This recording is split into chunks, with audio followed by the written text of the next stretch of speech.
How's it going, everybody? Hanging out today. I've got quite a few things to go through. Um, I do want to show a little bit of some consignments that recently came in. Past several days, feels like all I've been doing is getting consignments photographed and listed, and good. I mean, being busy is good. But I've got a ton of my own PSA returns coming back, ton of submissions coming in. Sales are going pretty well, so it's just a generally busy time of year. Yeah, I've got new canvases behind me. I've my thumbnail guy, Ernesto, we'll see if he stops in here today. But he's been getting on me to get my background better, to get it updated, and I was going to hang some posters, but I've mentioned before I'm going to put a second shelf, and the posters don't fit where the nails are for the canvases, and I don't want to just punch 100 new holes in my wall for a temporary thing. I'm intending to get the shelves up either this weekend or next week. Should be before the next live stream, but we'll have to see. We'll have to see how that goes. I bought every single canvas that they had at the Pokemon Center, so I do have quite a few that I could cycle if I ever get to it. But yeah, just as always, I'm gonna be showing off a PSA return, showing off some consignments, talking Pokemon. If you've got any questions, feel free to leave them in chat. I'm hanging out for the next 2 hours. Quitting time is 4:30 p.m. Eastern, so you've got me for the next 2 hours. Feel free to leave your questions in chat. I will hang out with chat and stay up as best I can. Thrifty wants the old ones back just to troll Ernie. I could put them up midstream. They're right here in the boxes still. I've got a stack of the boxes elsewhere for all of them, but these ones are nice. Freshens it up a little bit. Looks different. Feels quite a bit different from my end, because I look at myself in OBS, which is kind of weird, but I see myself here. I see my background. Don't Pop Believin' asks if I've had any big purchases lately. Evo inventories still. I'm still in the process of going through Evo raw fulfillment purchases. I am buying out entire inventories from people who were left from the program and kind of had their accounts dormant since the split. But I've also been buying out portions or entire inventories of people who made the cut and just want to be done with Troll and Toad Evo. So yeah, most of my finances have been devoted towards Troll and Toad, including modern releases and stuff. Yeah, I'm feeling the blue. I'm actually wearing the blue shirt today. I'm always shouting out Pokemon Center merch, so I had to go for the Quaxley there. I got my boy Quaxley. We do have the Quaxley cam that we can pop up at any time. But yeah, they release a Quaxley shirt, you know I had to go for it. No surprise there. How's it going, Alex? Not too much. We're just getting fired up. Haven't talked about too much so far. Big sales lately. I have a bit of a cash flow crunch going on, and part of it is because I was spending money before I had it. That's never a wise thing to do. So I have a big sale pending, which I intended to release a short on yesterday, which I'm still holding out hope I can release a short on tomorrow, but it's not been finalized yet. I'm still waiting on. I'm actually checking. I'm going to check my bank right now again. I checked this morning, but it's not yet landed. Still not yet landed, the wire transfer. So yeah, big news to come, maybe, if that finalizes. My name is Cade says, question, sent a Munch Pikachu that had marks on the side, but somehow it managed to get a 10. It didn't deserve it. Do I sell it full PSA 10 price even though it's not a true 10? I almost feel bad. It's such a bad situation to be in. Well, it's a good situation to be in that you are going to financially benefit from it, but I can almost guarantee if you were to send that back to PSA through their customer request center, they would say that, oh, our head grader reviewed it and they uphold it as a 10. They would say it's a true 10. Unfortunate scenario that PSA puts people in when they lie about cards like that, deserving the grade when they don't. So this question's so big, it's covering up my face. I'm moving the wrong thing. Lock my face cam. But yeah, I think the best thing to do in that event is to just highlight it. Try to find a buyer that, like, this is literally a 10 label. This is an 8 in a 10 case. It is what it is. I would sell it at a discount. I would not sell it for like 9 price or less. I would still sell it. I would sell it at some percent under PSA 10 price and just let people know what they're getting. That's the route that I take. Generally speaking, I try to not look too closely at my cards because I don't want to see stuff like that. Like when I send out such volume, I don't remember every specific card. I'm going to show you a return today. I've got like 100 cards in front of me here. I send out cards that are approximately 9s. So I guess I don't send out too many cards that would be like horrible 10s. Like any card can get a 10, it would be reasonable enough. But yeah, that's what I would do there. But it's a lot of people, I think the route a lot of people take, consign it. If you send it to PWCC, if you send it to a consignment service that auctions it, they're going to post pictures of front and back. People can bid, and once it sells through eBay Authenticity Guarantee, it's a final sale. I'm not advocating for that, but that's what a lot of people do. Is the blue to change the past themes of flame/anger? We're entering peacekeeping Dan era. We'll see. Interesting thought. What do you do with bulk? I stockpile it as of right now. I don't open too much modern product. I don't accumulate too much Pokemon bulk, but I have towers of bulk. I have towers of 5-row boxes of Metazoo, UFO, and Seance that I'm just accumulating right now. Schrodinger seeming to like the Quaxley cam. The wife is not a huge fan of the beard. I think I've mentioned it on a stream before, but I've asked her, like, is it too much? Are you ready for it to go? And she's like, it's not too much yet, but it's gonna be too much at some point. I said, well, let me know when we get there, and then I'll see what happens. I'll reevaluate. But right now I'm just letting it go. I do a little bit of trimming here and there once a week or so. All the stray flyers that shouldn't be growing, but I'm just letting it go wild right now. Max asks, I was thinking about how many vintage boxes are getting opened every week, and I think it's shockingly high. How long until there will be 0 left of one set? Never. I think whether it's in a museum or whether it's somewhere, there will always be one. I don't know if WotC or Pokemon maintains an archive of one sealed box of every set. PokeRev has one. Rusty probably has a nearly complete one. Probably a lot of people. Gary probably has a lot of the early WotC stuff. There's EX era guys that have one or multiple of each of those. I don't think there'll ever be a day functionally that there's 0 of any set, any English set booster box. Base set unlimited, as Schrodinger says. I think we'll be doing base set box breaks in year 2100, 2200, long beyond me. So I think maybe not daily, maybe not weekly, but monthly or annual. Like there'll be probably weekly, monthly base set unlimited box breaks for my entire lifetime. I would think. They printed so many of those. Thanks for the congrats. Yeah, Mr. Walrus making the joke before. I think I answered. Send it to Dan to consign. I think a lot of people do consign cards like those because those are just like, there's not much you can do with them. It's an unfortunate situation. Do we 99-cent auction world cards? I heard they have really good fundamentals. Absolutely not. Too niche for me to do 99-cent auction personally, especially the stamped ones, but you only live once, right? Put up good pictures showing the flaws and auction it.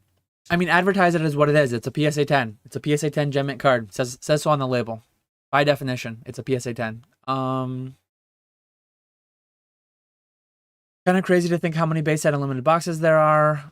10K or in the 100K. I think it would be in the tens of thousands. I don't think it would be 100,000 plus. I think it would be 10,000 plus surely though.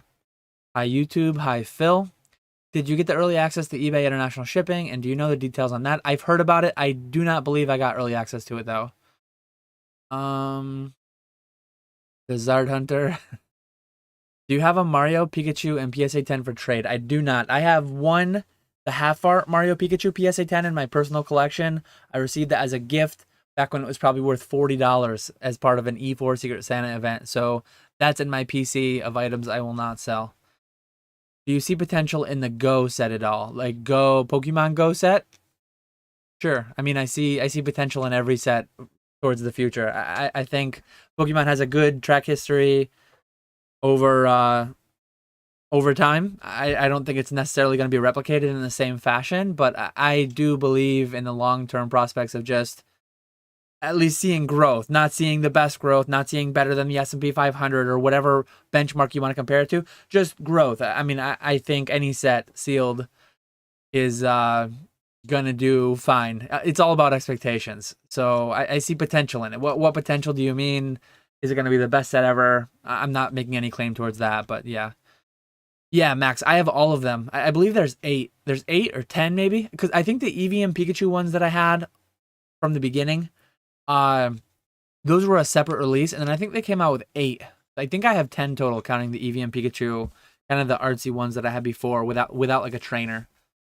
I am going to show now. I'm going to switch to the other camera. It's going to autoplay. So my hands are here. This isn't going to be me. This isn't going to be live.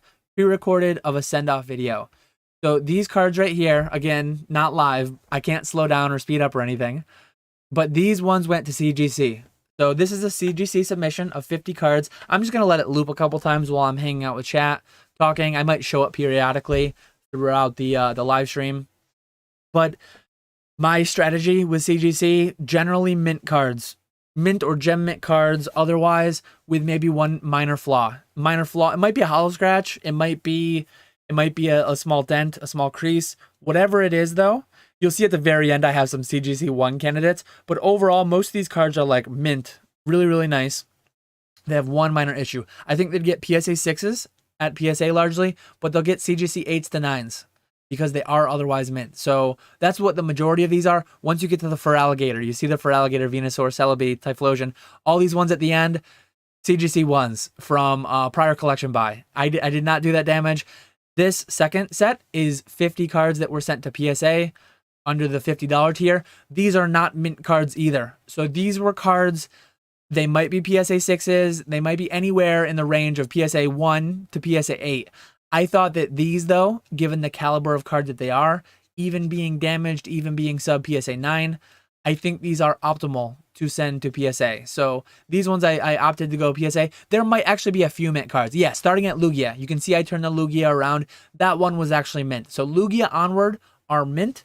Everything before it were kind of damaged, but still worth grading at $15 at PSA, in my opinion. So Koger's Beedrill, Dragonite, all these are mint. Plus PSA 8, 9, 10, somewhere in there. And then the several at the beginning, though, were lesser. I would be shocked if any card in the first half got like a PSA 8. They should all be PSA 7 and below. And then a little bit of Dragon Ball Super to round it off, you see. But primarily Pokemon. I'm just going to let that loop through a couple times. And I am going to keep going with chat.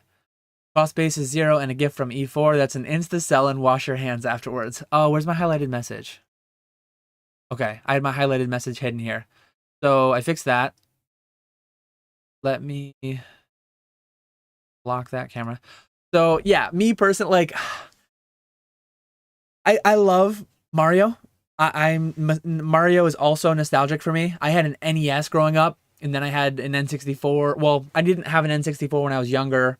But in college, system I played most out of everything. We had an Xbox 360, we had a PS3. I played N64 more than either of those. Mainly Super Smash Brothers, but I'm very, very attached to Mario. It's a card that I missed out on. It's a card that I didn't buy myself because I was doing the English set thing. I was opening all the boxes. I didn't buy that product myself, even though I had access when it launched. I was there when it launched, and I didn't opt for it. So getting the gift, one, it was a thoughtful gift, an awesome gift. Really happy to have it. And yeah, I don't sell gifts, so it's an easy hold for me because and wash your hands afterwards. That's an easy hold for me because it's a card I actually love and I missed out on, and then to get it as a gift was nice. Pogo, the only recent special set to bottom at $35 ETBs.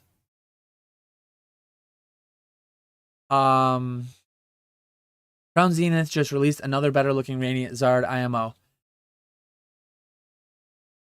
Yeah, I don't even know what I probably have 100 something of the ETBs, and I've not been paying attention to what they're doing. I have them through Troll and Toad. I don't know. I guess I don't know. I don't know. Dad was saying go back to that last card. You'll see it on the next loop. And he's got the laugh emoji, so he's just playing. But yeah, I think 2-3 years from now they'll be higher. Do I think there's better places to park your money if you're investing in sealed Pokemon product? Absolutely. Where? I'm not gonna make claims exactly, but yeah, I think having bought it wholesale, I got them for around 28 to 30 bucks a piece. If they're selling for 35, I can't sell them for not even a break even. I would sell them for a loss. I'm just gonna hang on to them for now and sell them in the future. But it's all a cash flow thing. If you were a business and you had a ton of money tied up in those and it was between that and keeping the lights on, you would sell them at a loss. That's what you have to do. My name is Cade. I'm in the UK, not sure of many consignment services here, to be honest, but I have a decent eBay, so we'll advertise it for what it is with clear pictures and put in the description that there are marks. So I will shout out my own consignment service, link in the description. I do take international consignments, and as far as I know, I think James, Z&G Emporium, I think Nick, Old Skool Pokemon, Rusty, Scott Pratt, probably. I think generally most consignment services, Heritage, Golden, PWCC, I think they take international consignments. International shipping is a bit stressful, insurance, all that stuff. I understand that angle. But yeah, if you have any interest in buy it now consignment, feel free to reach out to me. If not, all the other ones I mentioned offer auction consignments. So feel free to reach out to any of them if they could provide a service. Any insight into how EX era Japanese cards are doing versus their English counterparts in PSA 10? It's not something I follow closely enough, so I can't really provide any insight, sorry.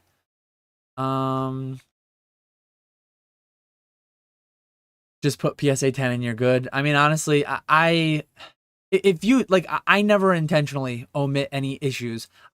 If it's a clear, if I see it and it's a clear 8 or less, like 9, 10, there's way too much overlap for me to say this is a strong 9, weak 10. They're the same thing. They're the same thing with just a different label. There's so much overlap. I'm never going to say like, oh, I see a couple white dots. It's a PSA 10, but it's kind of weak. A lot of PSA 10s have white dots. So I'm never going to make a claim like this is a weak 10. But if it's an 8 or a 7 or a 6 and it's in a 10 case, ideally you go through Customer Request Center. They've shown with the case of that Shadowless Nidoking that they are just going to deny claims. So it's an unfortunate scenario, but yeah, I don't know. It is what it is. Don't Pop Believe In asks, should I submit my alignment dot cards to CGC? If you want them slabbed, yeah. If you want to just collect them and you value them for being alignment dot cards, keep them raw. Like if you're looking to sell them, yeah, absolutely. CGC is probably the best for most errors. But if you enjoy the cards and you just wanna, I'm gonna go back full screen now. It went through a few times. But yeah, there's no need to pay 15, 20 bucks to have an error card slabbed to just, I think, I understand why people, they add the chase, add condition rarity chase to it. But if I were truest of true collectors, like I don't need someone else's opinion on a card for me to appreciate it. So if you appreciate it raw and you love that card and you're just going to keep it forever, if it's one that you pulled or whatever, there's nothing wrong with keeping cards raw. Pip says, I have a couple special delivery Bidoofs that I would like to grade, but they both have print lines on the holo. Where would you suggest I send those? Print lines can get 10s.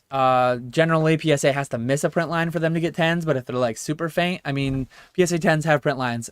CGC, PSA, BGS, all of them. Theoretically, it should be something that docks it to a 9 or below, in my opinion. But sometimes they miss them. Sometimes they might just deem them not bad enough to dock it. Probably still PSA. I don't know what the cards are doing in PSA 9, but I would look at PSA 9, CGC 9, BGS 9 pricing and go from there. When investing in modern sealed Pokemon, what's the most important thing to look for? Set, price per pack. I'm getting into modern sealed following the markets.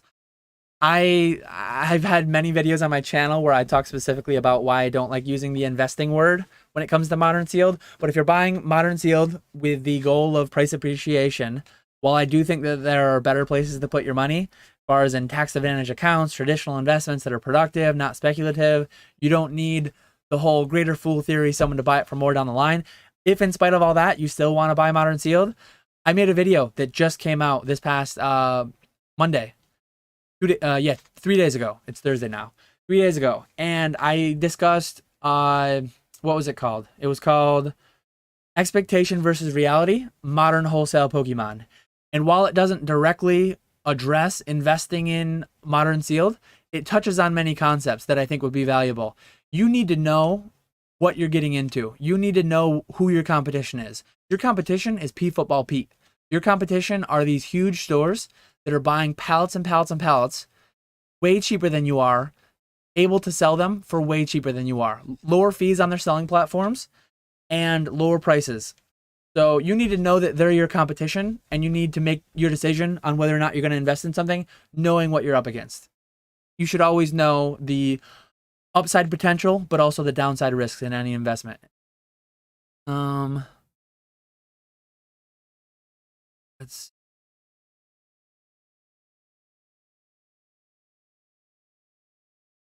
Yeah, the Espeon EX is a beautiful card.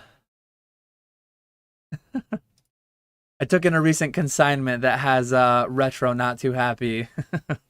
one of his brethren, one of his spicy brethren, sent in a consignment that is a card both of them were grading. Pokemon, you didn't miss too much. I showed off a loop of grading submissions, 50 cards to CGC, 50 cards to PSA. I'll probably show them again down the line. Favorite ever artwork? Shining Gyarados. I had a short I released a couple weeks ago where I showed it. Shining Gyarados, and then like Burn Towers up there. There's so many. Like I think I'm fairly easy to please. There's two behind me that are right up there. Squirtle Squad Squirtle, and then Griddle Greaser Pete. They've got to be right up there. But yeah, Shining Gyarados is the honest answer.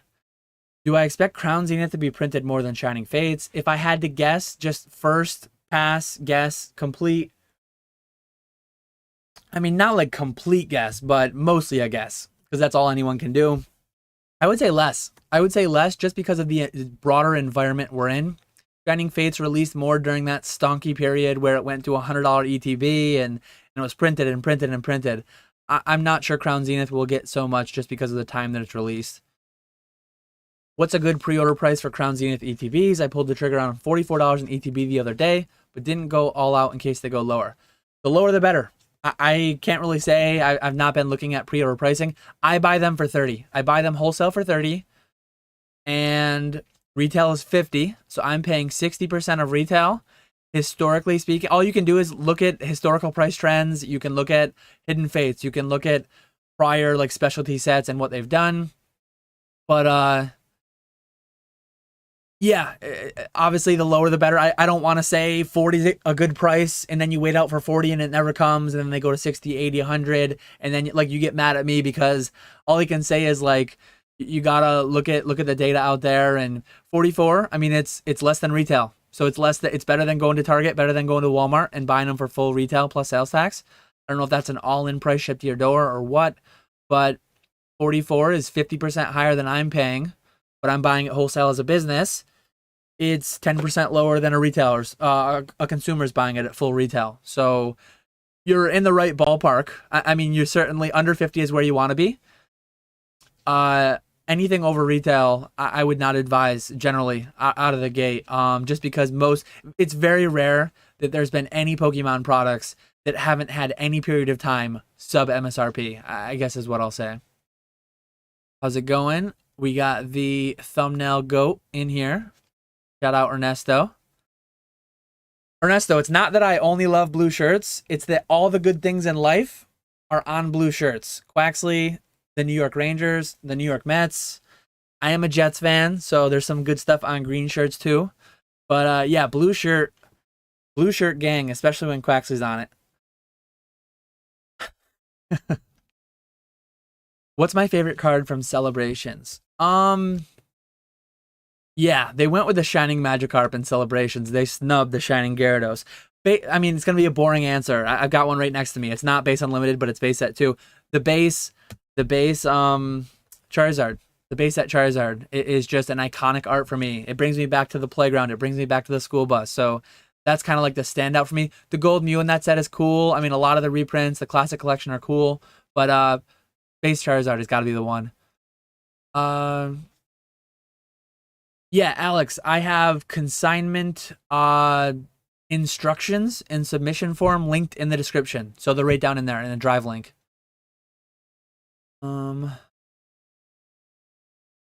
Yeah, my name is Cade. Feel free to reach out. My email is in the description. My Instagram is in the description.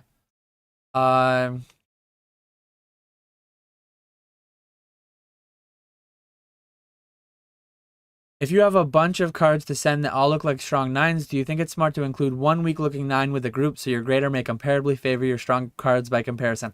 I always love these strategies that people come up with to try to like trick the graders into grading their cards strong. I've heard so many things.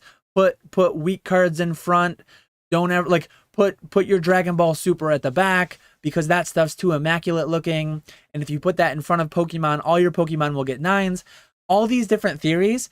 Well, what happens if your grader is grading Dragon Ball Super immediately before they grade your Pokemon cards? What happens if your grader is grading PSA 5 1952 Topps cards before they grade your Pokemon cards? Like, at the end of the day, they're humans. They're going to be all over the place. They're going to be inconsistent. I get that people, like, it's just so funny to me. It's so funny to me how much value people put on the opinion, how much value people put on the grades, but then they try to game it and they try to get, like, freebie 9s and 10s and they, like, root for getting weak grades. I mean, I do too. I don't play these mind games. I don't believe in any of it. But, yeah, I've heard so many. I don't do any of that. When I submitted cards, you'll actually see, I have a return here in front of me. I got like 100 cards. I think there's only like 2 10s. There's probably like 79s, 28s, and then a handful of cards below PSA 8. All these cards were mint plus, near mint to mint plus. Some of them, there's a couple 6s. I missed a couple dents, must be. Most of them are 9s. I looked at a couple of the 10s, and they have the same white dots the 9s have. I'll never understand it. I'll never get it. Maybe I could have played some voodoo, like, game where I put certain things in a certain order, and maybe instead of 2 10s, I could have gotten 20 10s or 10 10s. It's all just such a ridiculous thing to me. I'm more and more like my business, so much of my business is grading cards, but I'm getting so sick of it in so many ways. It's just ridiculous. How many MetaZoo PFP boxes are you picking up? I'm not entirely sure yet. I don't know if I'll be able to get one per PFP I own or how it'll work exactly. I think I own like 20 PFPs though. I might just max out. If I can get like 5 per, I don't think I'll get 100 boxes, but we'll see. I did not yet record the MTG 30th opening. These 3 boxes behind me are all sealed. I did listen to, I don't want to turn this into a Magic stream. That's going to come out Saturday. I don't want to do it live. I want to do it pre-recorded for various reasons. But yeah, they're still all sealed behind me. Yeah, Black Friday, $25 Brilliant Star ETBs. That's what I pay wholesale. There's been times where I've gotten ETBs as low as, I think the lowest I've ever paid is maybe $22.50 or $23 a piece. But most releases, I pay like $25. $25 with retail $40. I pay about $60. 60% would be $24. So I pay $24 to $25. 60% of retail is a fairly common ground for like what you can expect wholesale to be on Pokemon product. $20 retail box, I pay about $12, if not $12.50 or $13. So yeah, $25 Brilliant Stars ATBs. You are paying sales tax on top of it, but still, it's a good price point as far as what you're up against, what you're competing against. Swami is the Leonhardt of Marvel. Don't sleep. Bring the old canvases back. The blue shirts that I touched on. I've heard undercutting stolen plays is a good business model. I do have... Oh, where did they go? I recently reorganized my desk, which is always bad because then I lose where everything is. Organized chaos. Like, I know where everything is when it's a huge mess. Let me actually show a couple. I'm going to move this submission aside. I just tipped over a bunch of PSA cards, which wasn't ideal. But I do want to show some of these sports cards I've picked up recently. And these are... I mean, if the Rangers win the cup this year, and if the prices go way up, I would sell them for a profit. But generally speaking, these are going to be like just speculative, consumery, long-term collector buys. Let me go back to this one and let me turn off the send off video. So yeah, I bought, I forget exactly what I spent. It's crazy how thick these cards are too. Like, look at how thick that card is. Let me see if I have the closest card I have is a Metazu card. But yeah, look at how thick this patch card is. But here's an Igor rookie patch card. Here's a couple. Igor Shesterkin, for anyone who doesn't know, is the New York Rangers goalie. So there's a couple Igor. Oh, sorry, I have my room lights on. I gotta turn those off. No one mentioned my lighting was bad and I had a lot of shadows. Now the room lights off and you won't get such a reflection on the cards. But yeah, I've got just rent. Like, I don't remember individually what I paid for these. I have no idea if they were good buys or bad buys. Some of these cards were like $2 and some of them were like 50. The $50 one's not here though. I have a couple serialized ones. I don't know where they went. But yeah, here's some random, just again, as a complete consumer, no idea if they were good buys or not. But a lot of them were like $2 to $5. And then I have one that's numbered to 10 that I think I paid 50 for, not his rookie year. And then I have one that's numbered to like $2.99 that's a rookie patch auto. It's actually graded PSA 9. And that one I paid a couple $100 for. But I don't know where I put it. Maybe it's here. Nope, that's a Bigfoot card. So I don't know where I put it. But if I think of it and if I find it, I'll show you. But yeah, there's a couple sports cards that I've bought. As far as memorabilia, as far as jerseys, gloves, ticket stubs, I've never gotten into anything like that. I don't know that I ever will. I want to get back into coins at some point. Yeah, Quaxley shirt. It's still up on Pokemon Center. Go, bye.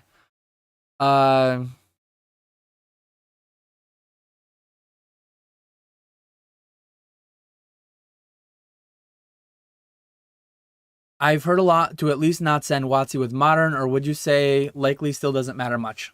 At the end of the day, whatever you send with or without, or you never know. Like, you can get a grader on a bad day, which is going to hurt you anyways. You can get a grader who just got done grading Dragon Ball Super, which is going to get like a 95% 10 rate. And then they look at your modern Pokemon cards or your Japanese Pokemon cards or your whatever Pokemon cards you have in whatever order. Their mind is calibrated to Dragon Ball heroes. Like, going on this theory that their minds get stuck with whatever things. I don't buy into it. I don't buy into any of that gaming type stuff. Maybe that's why I don't get as many 10s. Maybe I would get more 10s though if I did. So I don't know. It's just all so silly. It's all so silly. And it's funny too, because like, I know some people who they pay up big for PSA 10s and they play these same games. Like, they know that they know it's a game and they still pay. Like, I don't have that much money that I can pay that much for a game, but a lot of people do, which is great. I don't know what's going on with my lighting, but two of my lights I just realized aren't even on. These Elgato. Let me see if I can turn them on from my phone. These Elgato lights are failing me. I don't know what's going on. When the raw price of a card is similar to a PSA 9, does that mean the raw is overpriced or the 9 is underpriced? How do you differentiate, or is there no real correlation? Sorry, I playing with my lights. It could be neither. It could be both. Like, there's no.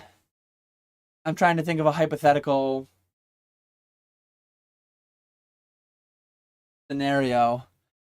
When the raw price of a card, like PSA 9 should be less than a raw card, in my opinion, when 95% or more cards get PSA 10s. Like, why would you buy a PSA 9 that's almost guaranteed to be less than the average raw condition of a brand new released card? Like, why would you pay any premium? People just constantly pay like way too much of a premium, in my opinion, for slabs.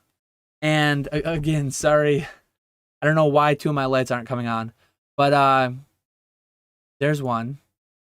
So I just found that one. And there's the other one. So both lights are on now.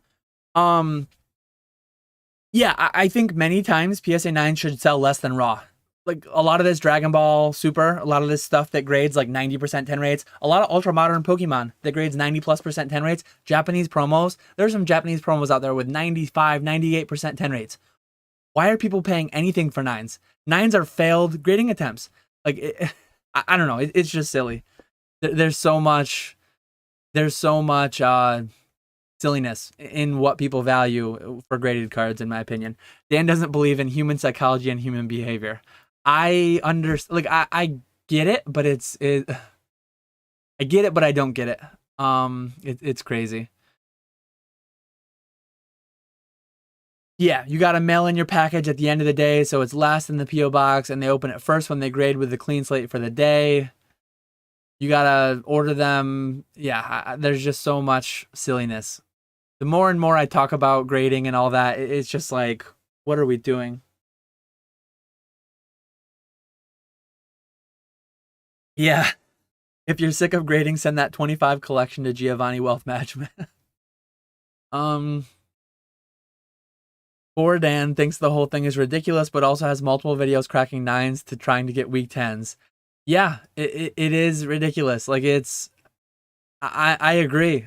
I'm playing the game. I'm stuck playing the game. Like I can't stop grading because people just pay way too much for all of it, almost universally. So as a business, I have to grade. I would be insane to not grade. I wish I had the money.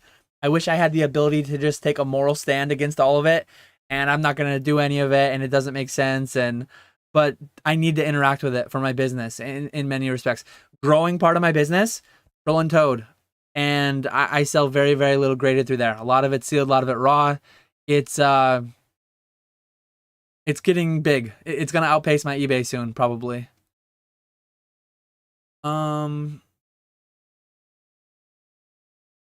Alex says, "Hey, how frequently do you check IG DMs? Saw something really unique that I haven't seen anywhere else that I thought you'd love, but I didn't send it yet." I check them too frequently.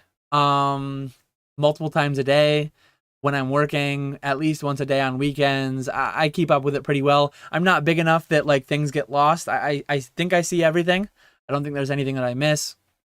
And thing for YouTube comments and all that. Any estimation on growth of celebrations on 30th anniversary if Pokemon fans hate it as much as Magic fans? I have no idea. I love celebrations. I think celebrations will be doing well in 5 years, regardless of what Pokemon does with the 30th anniversary. Historically speaking, does English sealed appreciate more than Japanese? It's a set by set thing, probably. A lot of the mid-era Japanese sealed product is so scarce. English is too, but Japanese maybe even more so. It's so hard to get accurate price data, price history. If you want to look at like Japanese jungle versus or English jungle, if you want to look at Japanese fossil versus, like, those are just ubiquitous, fairly highly traded sets. Japanese base, English base. The Japanese ones are a bit higher. I guess they're close to the first edition, higher than the unlimited. Not for English or base first. Obviously, base no rarity. If that box existed, it would probably be a lot. But yeah, it's hard to say.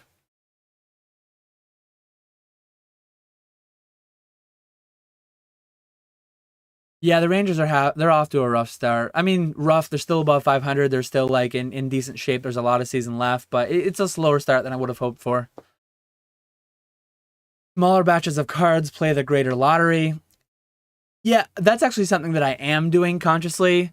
Part of it's like a cash flow thing. Part of it is if I have like 500 card orders out there, I utilize my credit cards heavily for cash flow purposes, and I have a lot of money churning through them.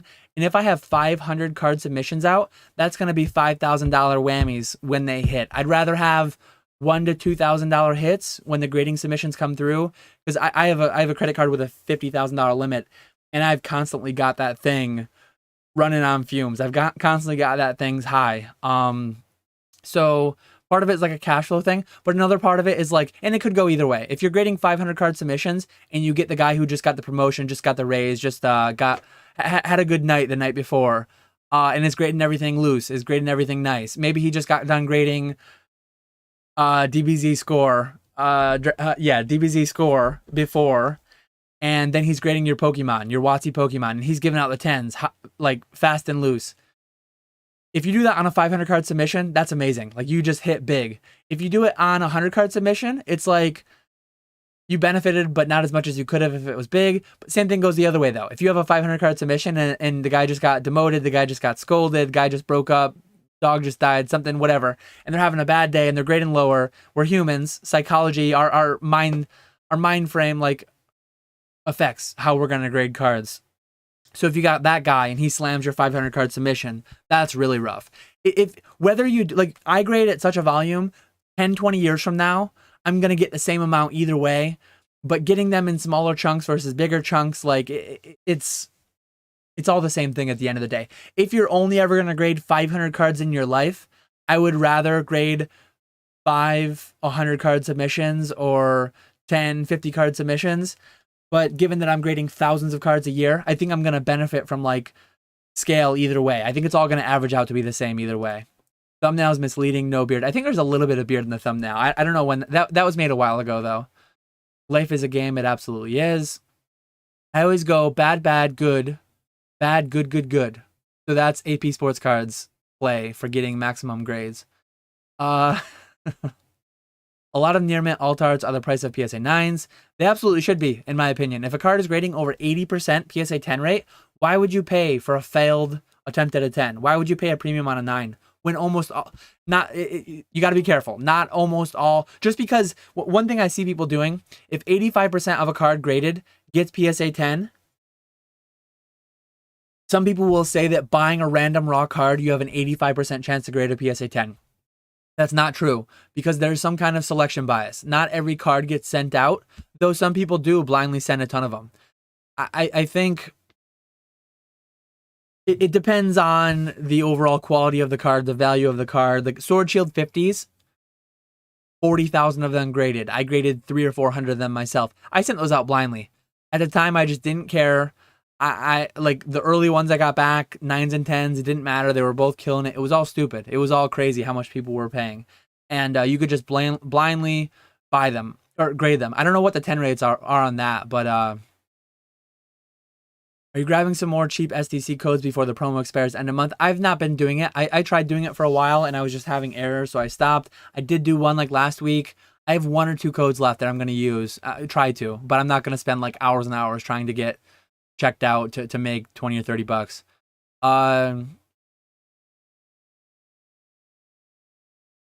a customer for every price point. Some are not able to buy a PSA 10 Champions Pass Zard promo, so $10 is much more attractive. Yeah, Celebrations was glorious. I loved it. Celebrations ETB is already pushing $80. Bet they'll do fine in a few years. Did you recently pick up the sealed GBA on the shelf? Just noticed you move your Kiwi Game Boy Color up there. That Game Boy Advance, where am I? There I am. That one's actually not sealed. So that's just an empty box of one that I bought a couple years ago. So the Game Boy Color is sealed. The Crystal's not sealed, nor is the Game Boy Advance. Sneak a PSA 1 every 20 cards to give the greater perspective. Yeah, I mean, it's I don't know. Whatever you want to do. It's all just the more you have to like get into the trying to trick them, just the more silly it all is. It's already pretty silly in my opinion. But appreciate you, Brandon. Greater than 80 watching, only 26 likes. Don't forget to hit the like. I'm going to switch to the camera now. I hope you're doing well as well. Steve's Collectibles. I'm going to show off my 100 card return. All these cards. So all these cards came from the $23,000 Pokemon collection that I posted about and I did a live stream about a couple months ago now, I think. So this is my first. This was a $15 submission. I forgot to have it pulled up and ready, but I will quickly look at the dates because people always want to know. Reasonably so. So this was a $15 special that came back to me. Get into my account. But I sent this in October. It arrived on Halloween. It arrived on October 31st. It was entered on November 3rd, and it shipped on December 5th. I just picked this up this morning. So this is fresh. I just got this morning. These will probably be like 2 weeks to get on my eBay.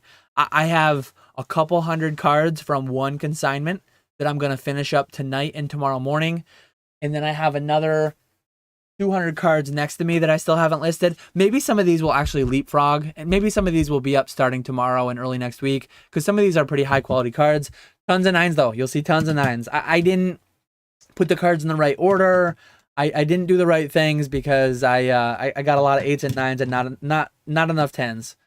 But I guess I didn't play the human psychology game well enough. I actually did get a minor in psychology, and I got a minor in psychology because just doing my I didn't want to do English classes. I didn't want to do like any art type things. Psychology was reasonable enough, and the classes were fairly easy. So I did all of my, what did they call them? Humanities requirements in psychology classes. And then by the time I was done, I was 1 or 2 classes away from a minor. So I'm like, I'll just get a minor. And I mean, some of the classes were actually really interesting in psychology, and some of the studies that I did for extra credit back in the day, pretty interesting things going on. Where I went to college and engineering school wasn't much for like non-engineering type fields. I don't think it was a super strong college as far as psychology classes go, but some pretty interesting stuff. First stack here, as you saw, a lot of prime cards. I think they were all prime cards. Mostly 9s, couple 8s, no 10s. Second stack, I think this is primarily WotC. Bunching up my playmat. Primarily WotC. You got the classic Charizard reprinted in base set 2. See if I can not dump another stack. You got a Mega Charizard from Flashfire, PSA 8. You got a Secret Wonders Reverse Holo, PSA 9. The Cracked Dice, the theme. I don't know if this is a theme deck or if this was a blister variant at the time from Secret Wonders as well. You got some nice mid-era, PSA 9, PSA 8. Again, as I grade stuff, like I attempt to grade only cards that are in mint 9 or higher. So I pre-graded all of these as 9 potential 10s. It's obvious, it's very, very expected that some amount of cards I pre-grade as a 9+ are gonna get an 8 or lower because I'm gonna just miss things, or it's a borderline 8-9 and it goes down that day.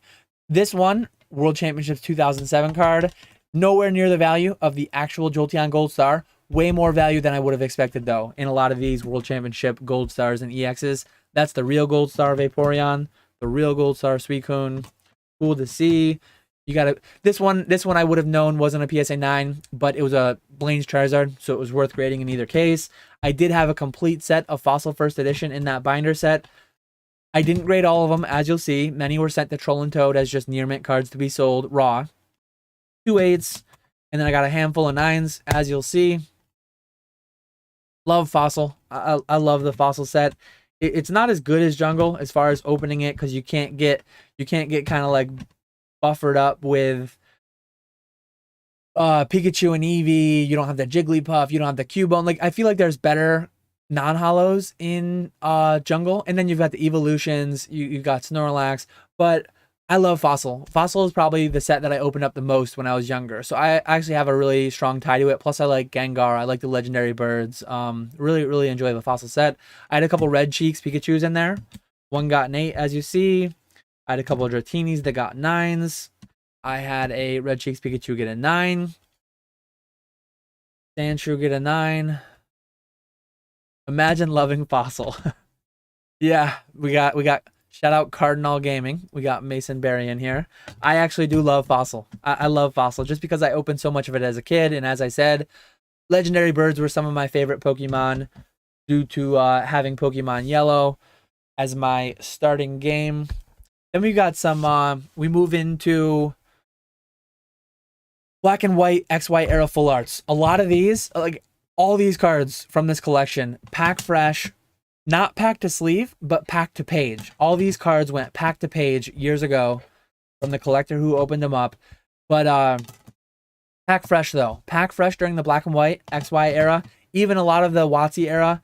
Even a lot of the mid-Call Legends, Heart Gold, Soul Silver, Diamond Pearl, Platinum. PSA 8s and 9s out of the pack. Like, this was pack fresh. This was how the card was pulled. If we looked at it closely, if my lighting was good enough, you probably won't be able to see it, but there's whitening on the corners. There's just a lot of stuff going on these cards that right out of the pack made them 8s. It is what it is. Like, that's just a very common theme for much of Pokemon's existence, where PSA 8 was the standard. PSA 8 just was what it was. And as you'll see, I didn't really like sneak any good 10s so far. I did get the Dugong. Base set first edition, uncommon as a PSA 10. That's a solid PSA 10. But I clearly would have hoped that I would have gotten more 10s, but as I don't know if we have low pop Pokey in here yet. As he says, every card that's not a 10, I see something on him. I absolutely see something on him. But where I disagree is, like, if I let me actually go back to the Dugong. If I looked at the 10s close enough, where was the Dugong? Here he is. So to me, like, this is a 10.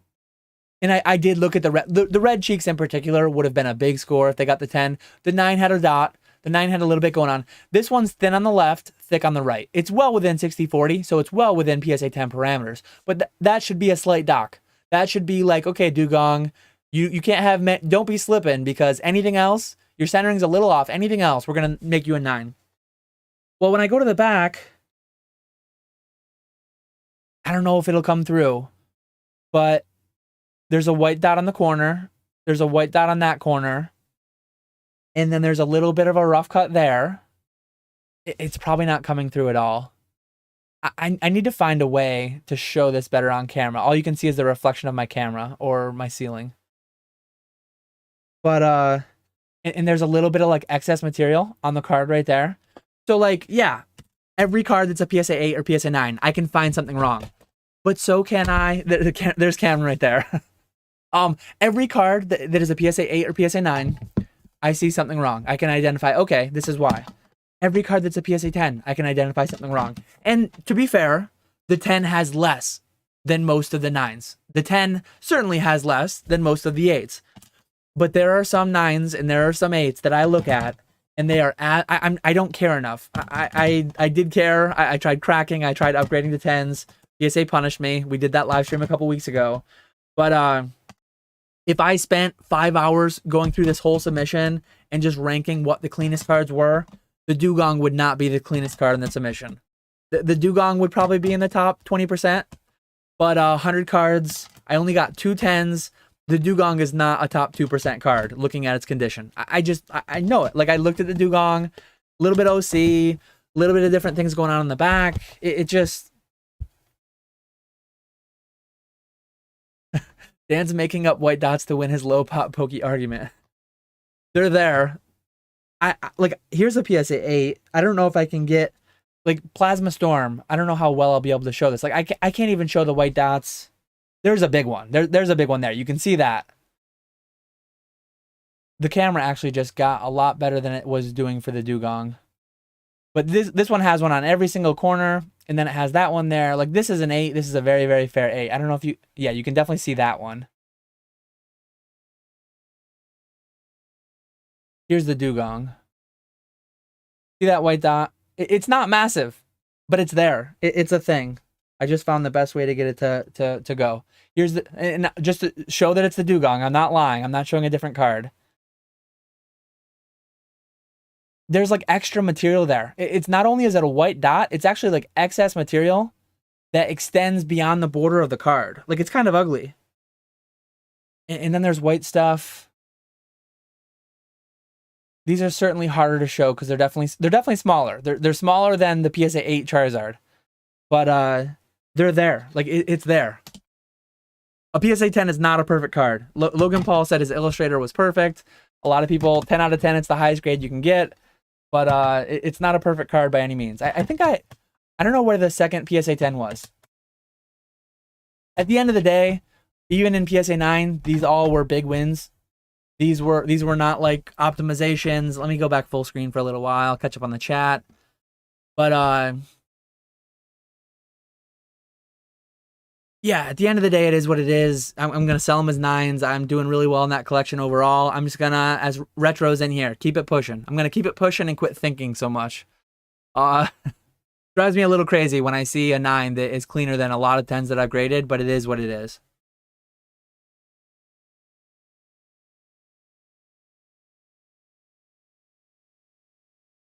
How much for the Umbreon Prime? Low list on eBay, minus 20% if you want to go direct through PayPal. Hit me up. Psych, sociology, philosophy, super interesting and also super worthless in the job market. LMAO. Yeah, I was hired into my chemical engineering job for my chemical engineering degree.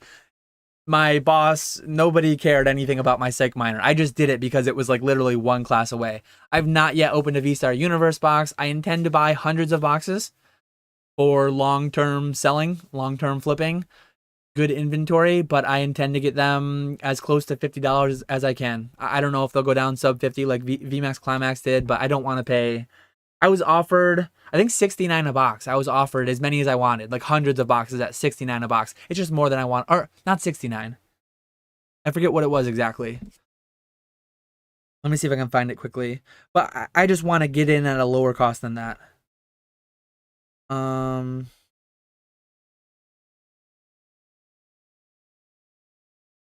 me just find the exact number so I'm not guessing. I don't like saying something that's wrong and misleading people unintentionally. 81. 81 is what I was offered V-Star Universe at. And I just didn't want to pay that much. 69 might have been Paradigm Trigger. Yeah, hey Mason, let me know too. Mr. Walrus wants to know how he can buy your hoodie. I want to buy one as well. 2XL. Just like my Quaxley shirt. Basic says Fossil's the best set ever, period.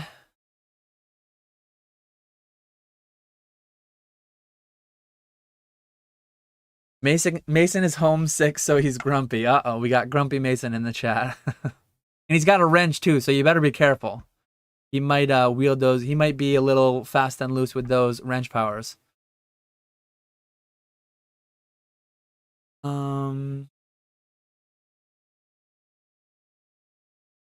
John Doe has a few sets of the Fossil Legendary Birds. I'm a huge fan of those.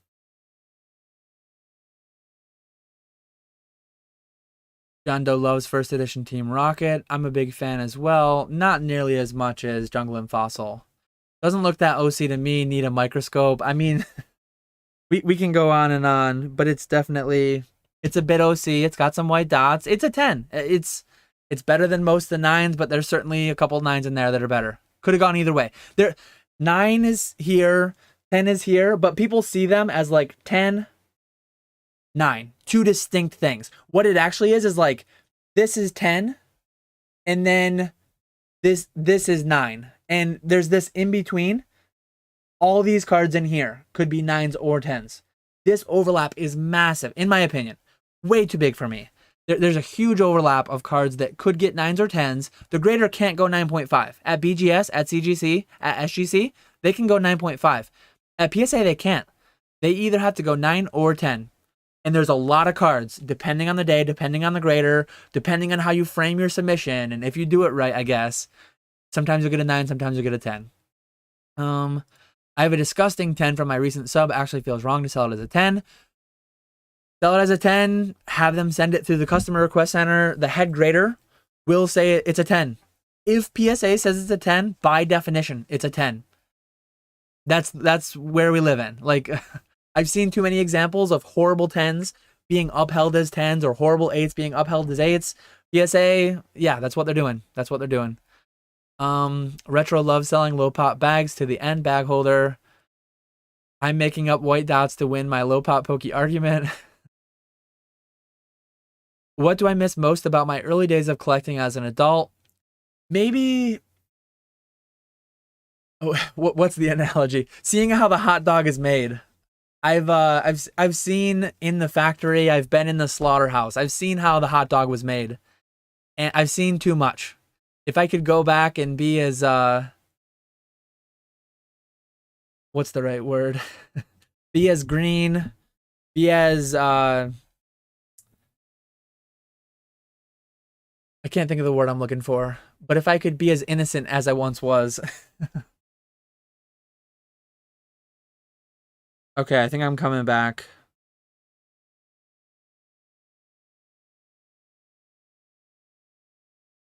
Let me know if I'm back in the chat.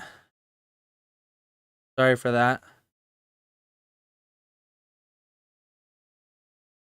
But yeah, anyways, I miss, like, when I first got back into the hobby, there was so much to explore and so much to do for the first time. Opening every box, collecting every PSA 9 ultra rare card, every EX, every gold star, every prime, legend, every WotC first edition holo. I was checking off goals left and right, day and night, all over the place. These days, the goals are fewer and far between. I need Pika rings. I need Mew orbs. I need, like, it's just not as, like, quick hitting. There are still new sets coming out, a lot of excitement, a lot of good stuff. There's so much stuff that I could go back and dig in on, learn more. But I miss a little bit, like, learning everything, experience everything, seeing everything for the first time. That's part of it. That's what I would say I miss most. When are we going to see the DBZ scorecards? I do have a video on a send-off that I already showed. They're around. I have a couple of videos where I show them, and you'll see more when they come back and all that.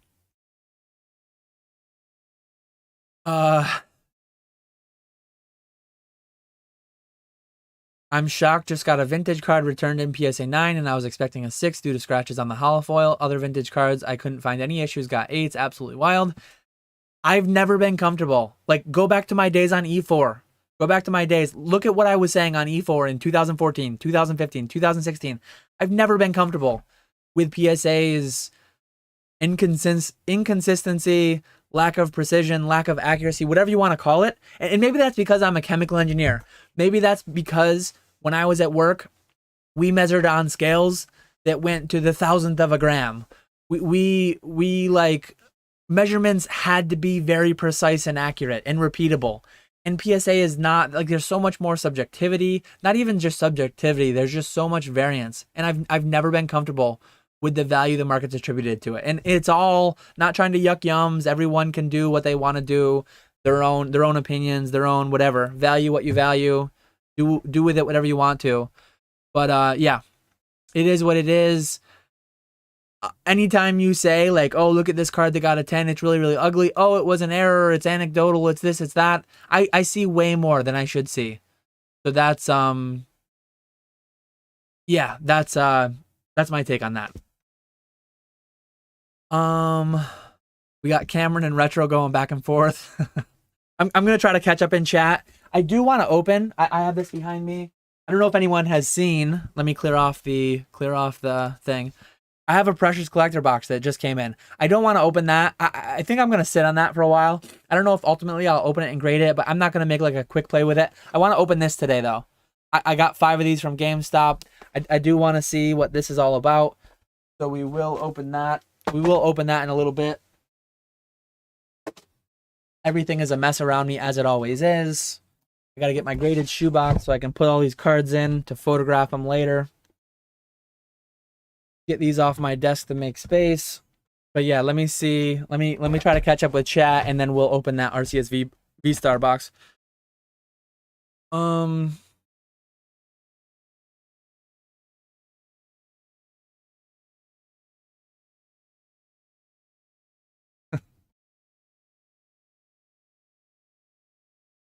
Yeah, I've said it many, many times. Whether it's good or bad, whether it's better or worse than any other card, I think way more cards than people realize have hit all-time highs. I think the all-time highs in for 99, I think I've said 90%, I've said 95%, 99% of cards, the all-time high has been booked. In real terms, the all-time high in real inflation-adjusted terms. I think people that are buying cards hoping they go up in the future, especially graded cards, are generally going to have a bad time.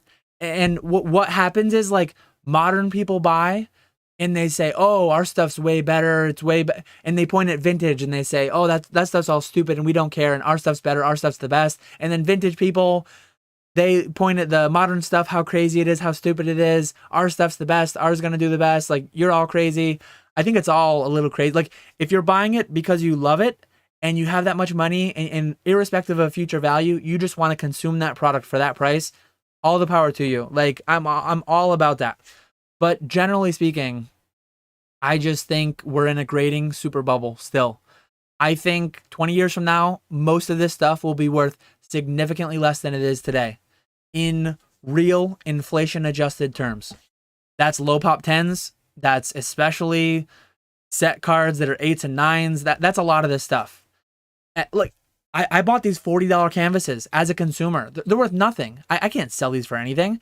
These $10 plushies, this $700 Game Boy Color that was sealed. I buy tons of stuff as a consumer. This $25 t-shirt, it's fine to buy stuff that's not going to be worth more in the future. But if you're buying stuff, if I'm buying this shirt for 25 bucks, thinking it's going to be worth 100 someday, that's not good. And I think there's too much of that. And that's just my take. And I absolutely could be wrong. I absolutely could be wrong. Let me continue on with the the low pop pokey and retrospects arguing in the chat. Yeah, they're getting a little feisty.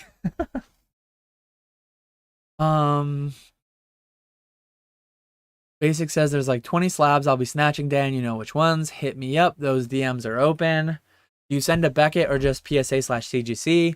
I did send. I have a video. It wasn't this past Saturday. That was MetaZoo. 2 Saturdays ago, I did a DBZ and Naruto submission to BGS. I do have some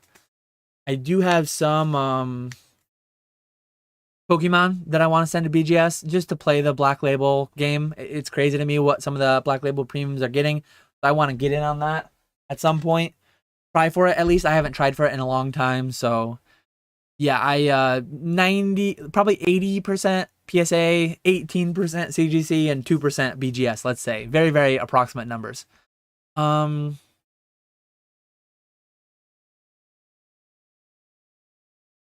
it going?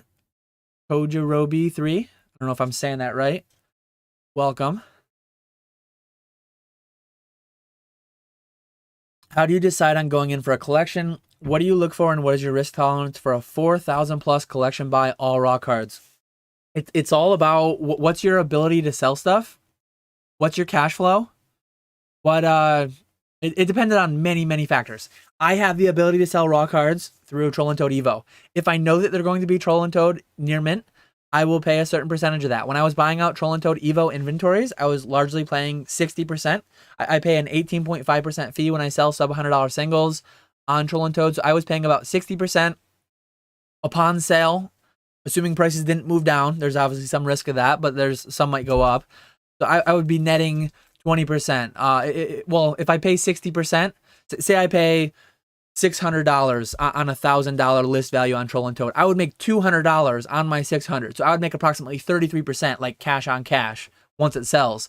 So yeah, $4,000 plus collection, I would want it to be worth $6,000 on Troll and Toad Evo to sell it through there.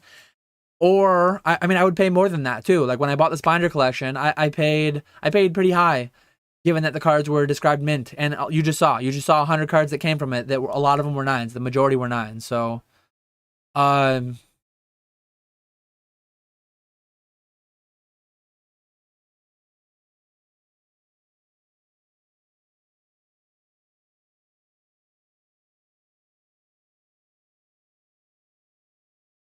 yeah, chill, homies.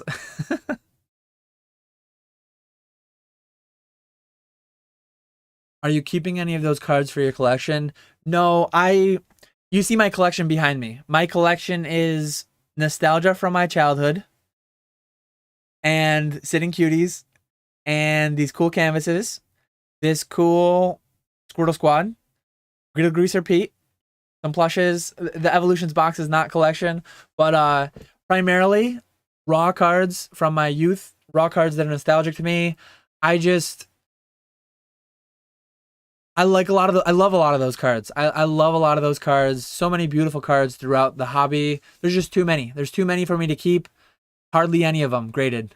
if I keep some random PSA 9, it's like, well, why don't I keep every card that's better than that? What at one point I wanted every card in PSA 9, and it was just too much. Too much. I gotta just keep it moving on.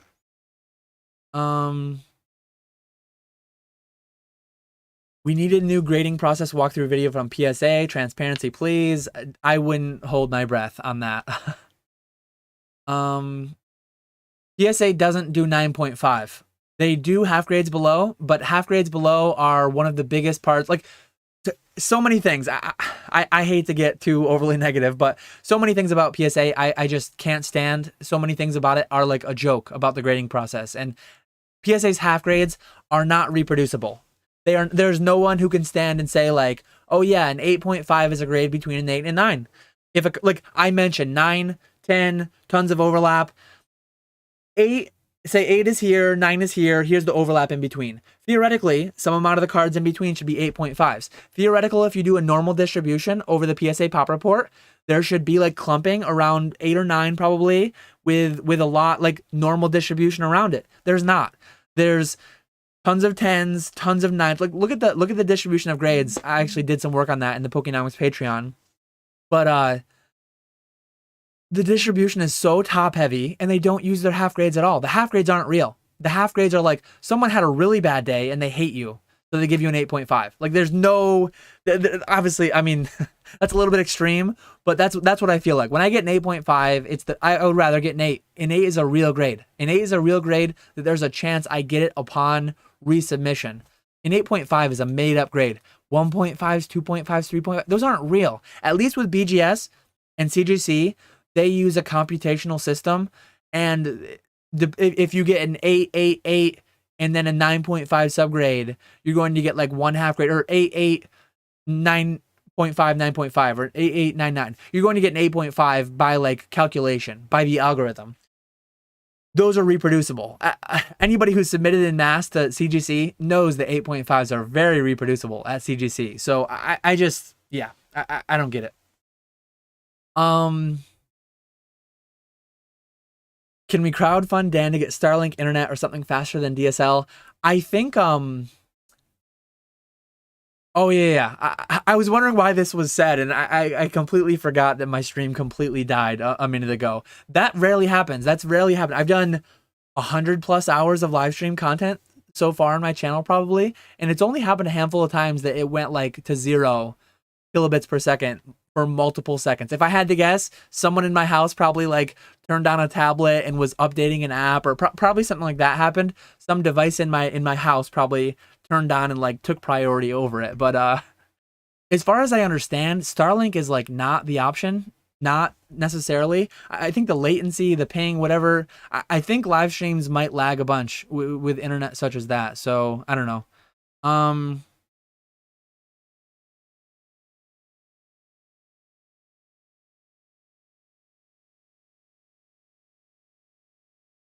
Let me see.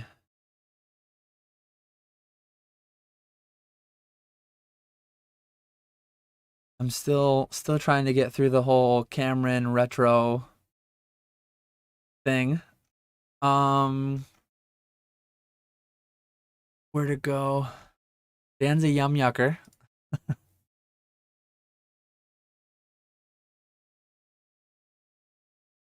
The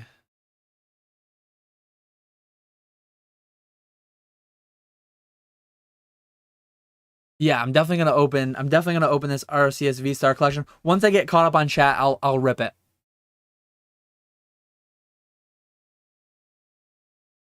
I do not use a scanner for slabs, Mason. I use a camera. Scanners add a lot of time, and I don't think you get like as good of a depth on the hollow. Like if you do a slight angle, I think you get way more depth on the hollow. And I personally, when I'm buying cards as a consumer, I prefer photos over scans. Maybe that's it. I get like the professional angle. I get that when you are looking at all the listings, and mine, like there's slight angle variations and they don't all look exactly the same. It's not quite as professional, but I've always preferred it. It's quicker and it looks better for me. So for me, it's like win-win. Some people would say Well, some people might have systems set up. I know Rusty, he has like a tray. He sets in 4 cards at once. It auto crops. It does all that. That might be faster than what I do. But I'm able to photograph 2 cards per minute. And when I scan, it's like 1 card per 2 minutes. If I were to, I'll need to watch Rusty's video again. I don't know if he mentions his rate at all.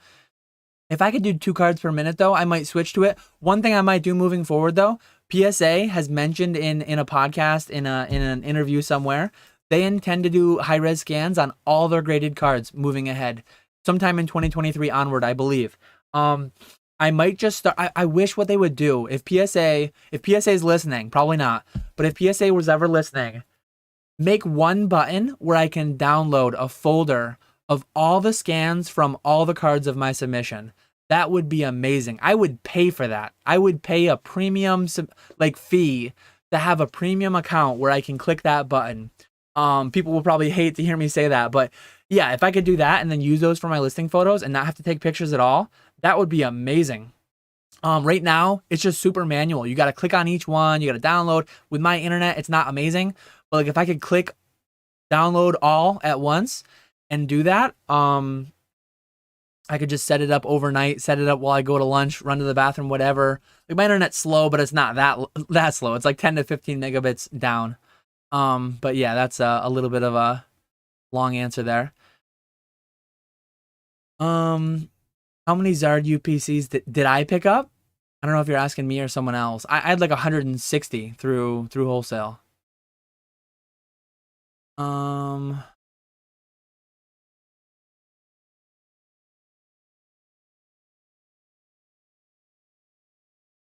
Hello everyone, and Dan. How's it going, Josh?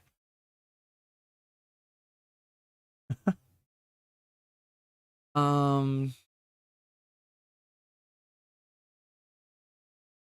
Did you ever collect sealed booster pack or sampling packs? I'm trying to hunt down the Call Legends sampling pack or Roaring Skies. 3 years in, no luck.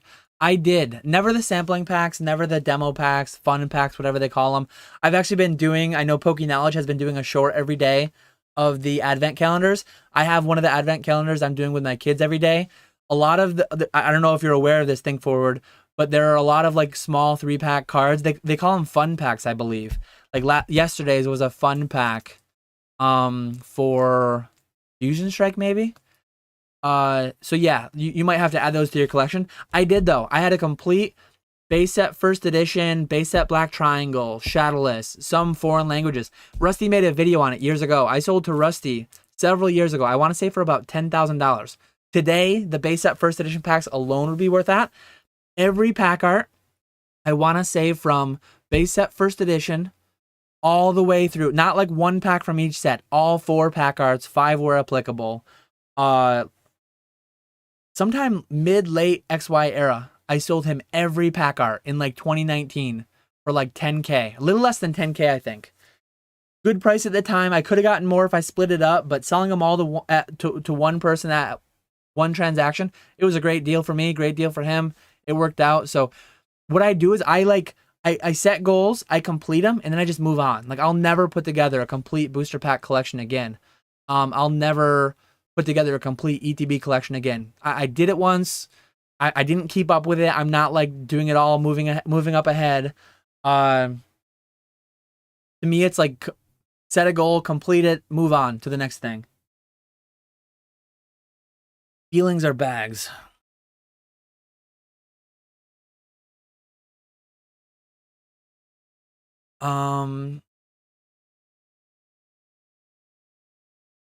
Yeah, take it to the DMs. Let's get Cameron and Retro to take it to the DMs.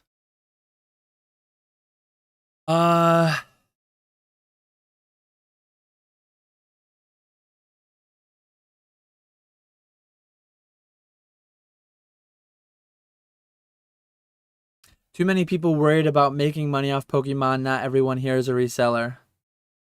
I don't know if that's with respect to the argument going on or if that's with respect to me, but like me personally, I'm a business, so like that's obviously my focus.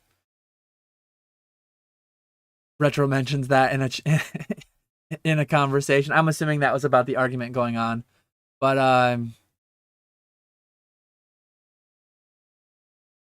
can you take a break and play the loop again? Real actions in the chat.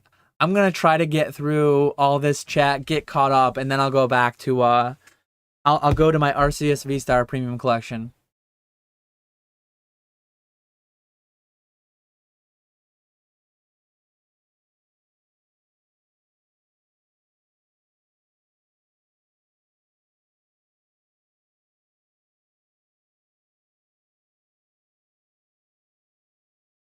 Man, the chat is wildin' today. I'm a ways back still. I'm trying to make it through it, trying to not throw too much of the I was the one wildin'. I was drinking today. I'm drinking Arnold Palmer. I'm taking it easy. I'm just relaxing on the golf course. Last week I was drinking Mountain Dew, or was that 2 weeks ago? I was talking about this MTG 30th behind me. I was the one getting spicy last week. This week it's the chat.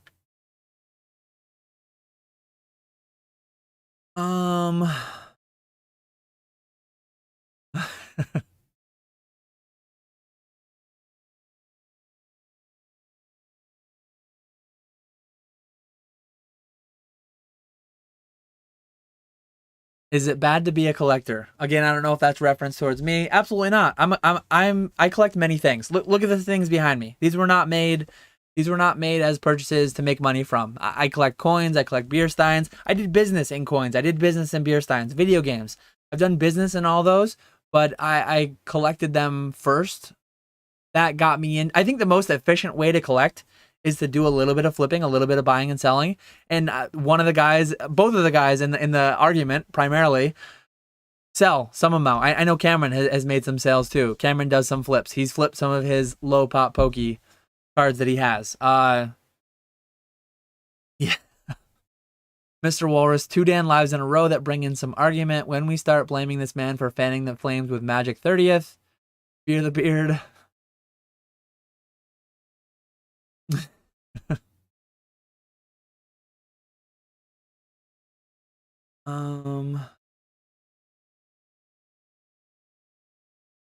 How's your work-life balance doing lately? I think it's going pretty well. I still am not as disciplined with my do not disturb mode as I should be. Between 4:30 and 9:30, my phone goes into do not disturb mode. You can see all my greasy fingerprints on my phone screen. But I look at it more than I should between those hours. I definitely should be better. But yeah, overall, like I'm busy. I'm busy with work, as I said. Big backlog. I have 100 something consignment cards to list, and then I have 200 cards next to me. I have 280 more cards that are coming back from PSA $15 special soon, probably. Constant Pokemon releases, like a lot of stuff to do. So work is always busy, but I try to turn it off at 4:30, and a lot of times I pick it up. I pick it up beyond 9 p.m. after bedtime. So my wife is a teacher though. She's constantly busy too, doing lesson plans and getting things set up for the year. So we work after the kids go to bed a fair few nights a week. Mert says, Dan, do you feel so strongly about the grade distribution system and the lack of clarity due to your history and chemistry where measurements have to be exact and precise? I mentioned that earlier. Being an engineer, that might be a large part of it. But I've just seen... I've seen too many things where they're way off, in my opinion. And two parts. Like, even if if PSA 10s and 9s, if they never made a mistake and they were always 100% repeatable. Part 1, I just don't care. Like, if you show me a beautiful card, like, take this beautiful, beautiful Griddle Greaser Pete. If you show me this beautiful card and it's $50 for a PSA 10, this card is $5 raw. I'm not going to pay $50 for a PSA 10. PSA 9, it might be 10 or 15 bucks. Maybe I'll play that just for the plastic. But like 1 or 2 white dots, a minor little print line, some minute issue, I'm never going to care enough. Like my eyes aren't good enough and I just don't care. So like one of it is that I don't care. None of these set cards are like, these set cards are all mass printed. Condition rarity, I don't care. Like if I go to a dealership and say I go grocery shopping with Old Skool Pokemon and the card's flying through the thing because he left it out and it scratches my car. I have a brand new car I bought last January, so it's under a year old. if and when that thing ever gets a scratch or a dent, I'm not going to pay the body shop $1,000 to fix it. I'm not going to put a claim through my insurance and pay a $200, $500 deductible, whatever my deductible is, to get that fixed. Like, I'm going to own that car for 10 years. 10, 12, 15 years. I'm going to put 100,000 miles on it. I don't care about a couple scratches and dents. It doesn't change the function of it to me. Like, this card having a couple scratches, having a couple white dots doesn't change the fact that I like the art, the fact that, or my nostalgic tie to the Squirtle, or my nostalgic tie to my base set Charizard. I don't care about condition rarity at all. And then you add on to that. You add on to the fact that, like, they're not very reproducible. They're not very accurate. They're not very precise. Compounded by the fact that I was an engineer, and like all that stuff is very, very important. So many angles, so many reasons go into why I just don't buy into the whole condition rarity graded card stuff in general. I get it though. Like, if I was an uber ultra millionaire, if I had $10 million and I wanted to play in Pokemon and I wanted a little bit of chase, like, I get it. I get that you can literally just buy everything and be done and over with, and it's no fun. If you want to chase low pops, if you want to buy 10s, like, it's all fine. It's all good. I just worry some. 2020, I sold a lot of stuff to people that were buying it as investments that got destroyed. And I don't feel good about that.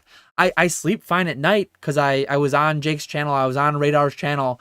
I was telling people, like, this is scary. Don't believe in it. I wasn't the guy pumping it, saying buy it as an investment.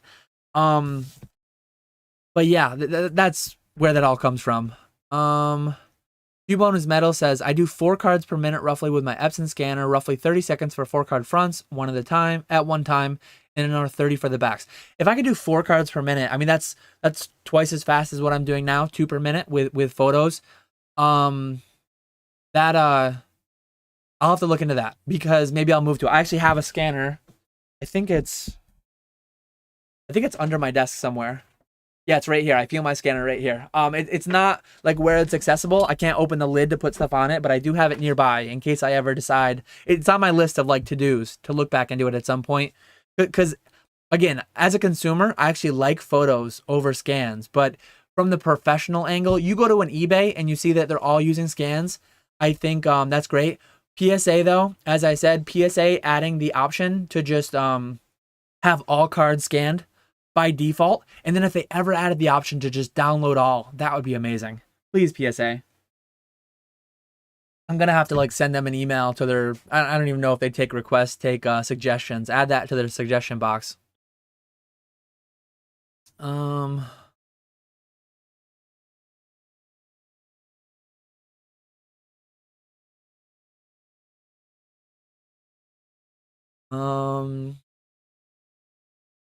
Mert says, I shouldn't say feel so strongly. Maybe do you have a heightened awareness towards the lack of consistency and binary classification because of your past job?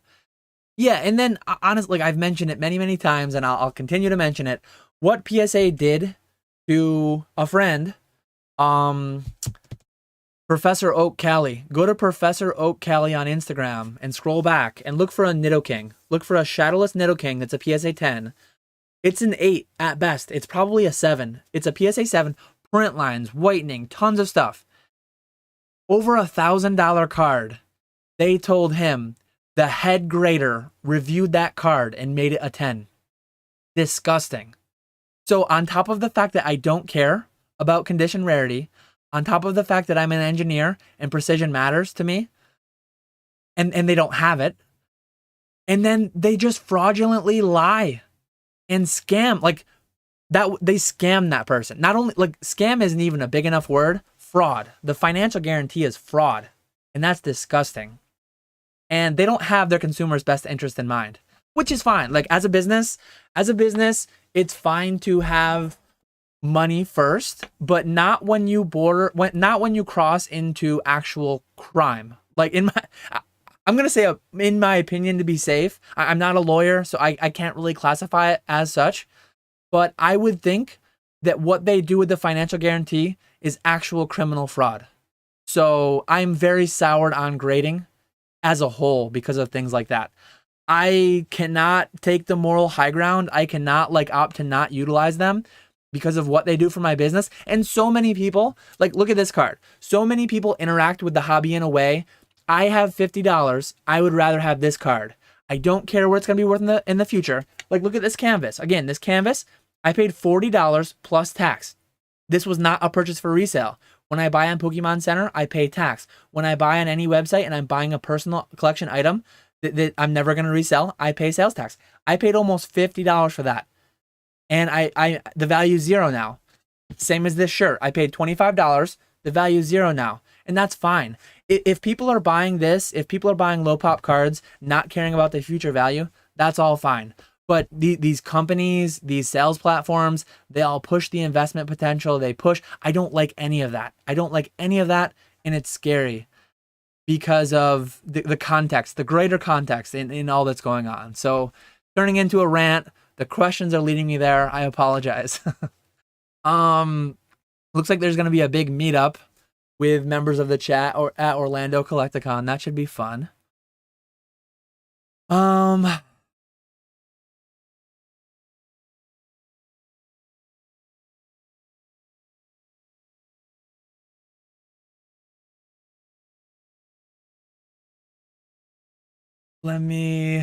Man, I'm way too far back.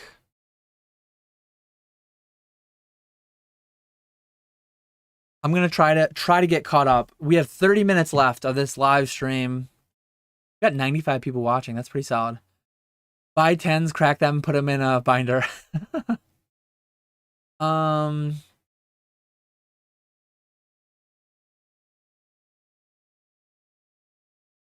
lot of big hat, no cattle.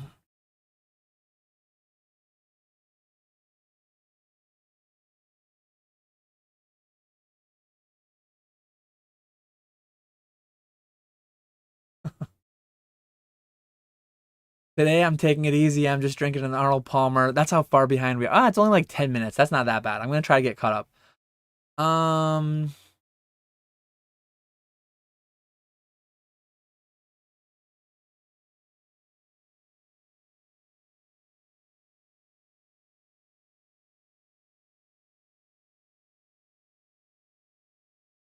Buyout Steam Siege, Fat Belly Gengar.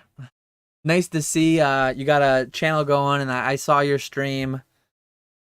I watch way too many live streams. I can't even remember whose channel it was on. But I definitely saw you on a live stream somewhere. Cool to see more people making content.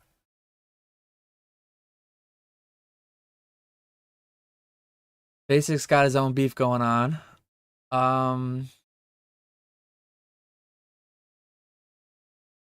We got some retracted messages. Do you see first edition WotC Hollows falling a lot more in price? What do you think happens if the economy as a whole tanks? If the economy as a whole tanks, this all can tank very, very much further.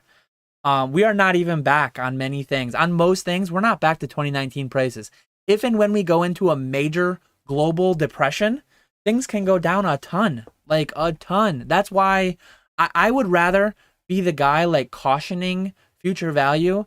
And then if you hear what I say and you just think that guy's wrong, I've done all my, I've done whatever, and I'm comfortable making this purchase with intent to gain in value over the long term. If you do that in spite of what I'm saying, I can sleep at night that some people might not be investing in cardboard because of what I say. I can sleep at night. I wouldn't be able to sleep at night if I was saying long-term investment value, and then like 20, 30, 40 years from now, all this stuff was worth zero and people were ruined. Like, people got ruined in 2020. You're not going to hear from them. You're not, like, a lot of people, when I take L's, I show them. When I take L's, I show them, and I own them. I not proud of them, but like I own them. I learn from them and move on. A lot of people took a lot of L's and they just don't show it. You'll never hear about it because a lot of people hide them. A lot of people get ashamed of them. And yeah, like even with the economy not tanking, so many things can happen. We have no idea. 20, 30, 40 years ago, tell someone about cell phones. Tell someone that everyone in the world is carrying this in a pocket.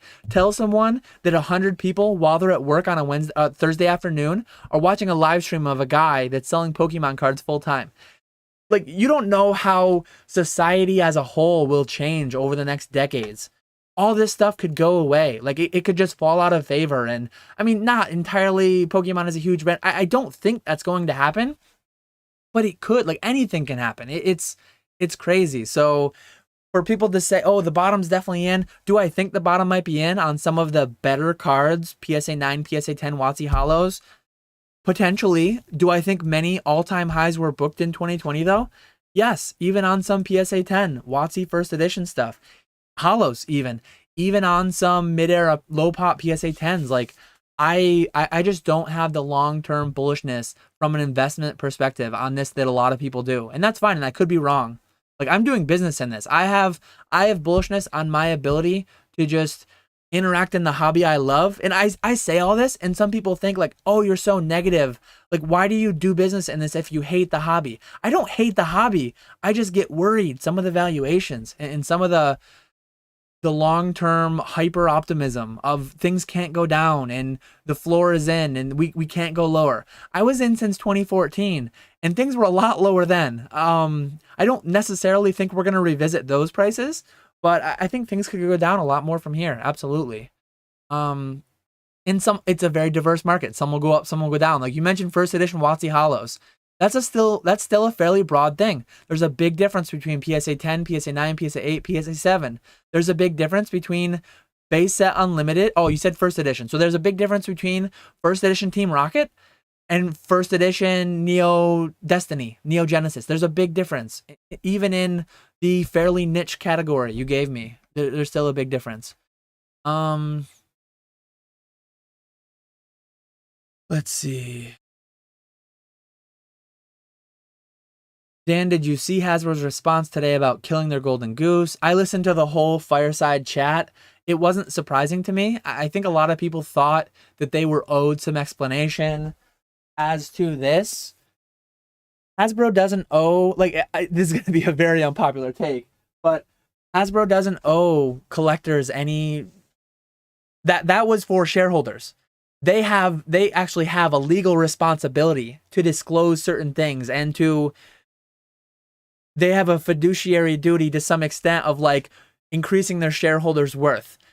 At the end of it's $1,000 product. If you want it, buy it. If you don't, don't. And a lot of people didn't, it sounds like. Whether the print numbers are real or not, I don't know. But yeah, I thought the response was reasonable. Like Magic is doing pretty well. A lot of things are selling pretty well. I'm going to have a video on Saturday where I open one of these and rant a lot more about it.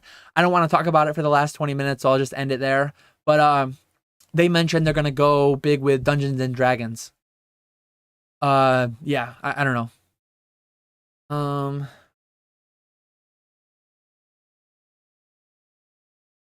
Mason says, yeah, Dan, but you're talking about graded MetaZoo. That's like being proud of your Geometro.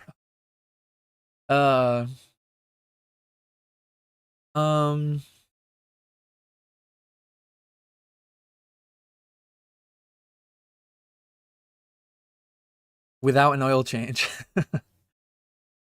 Yeah, everything is relative. Like I mentioned it before, everyone in here has different goals, has different time frames, has different budgets. And we're all playing in the same venue, we're all playing in the same space, but we're playing different games entirely. Just know that. Know that when you hear someone say something, whether you agree with it or not, like just know where they're coming from. Take it into account of your own perception of reality. Like reality is one thing and millions of people perceiving it in their own ways. And the market is the sum of everyone's interactions with it. Sometimes the market gets a little ahead of itself, a little out of hand. Bubbles happen. 2020, largely it popped. But I think a lot of things are still fairly bubbly. I think a lot of things might be too low. It's a diverse market out there. Are Gold Star Greninja still worth grading? They're like $2 or $3 cards. My cost basis is so low with $15 grading. Probably, as long as you get a high enough 10 rate. I actually need to re-up them. I sold 110 at 100. They're probably coming down every day, and I keep forgetting to list my next one. I need to just do a stock photo and list like 3 or 4 to just get rid of them.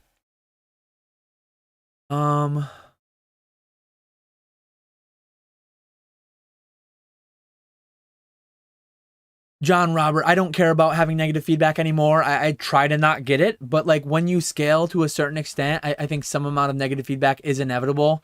If you scale big enough, eBay will get to where they'll just remove almost anything for you, but I'm not to that point yet. So I have a couple negative feedback on my 12-month. It's not a big deal, in my opinion.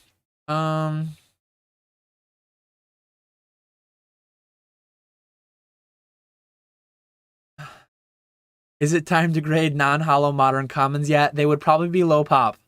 That is not financial advice. Wrench is working overtime today. How do we spell that? I don't know what that is.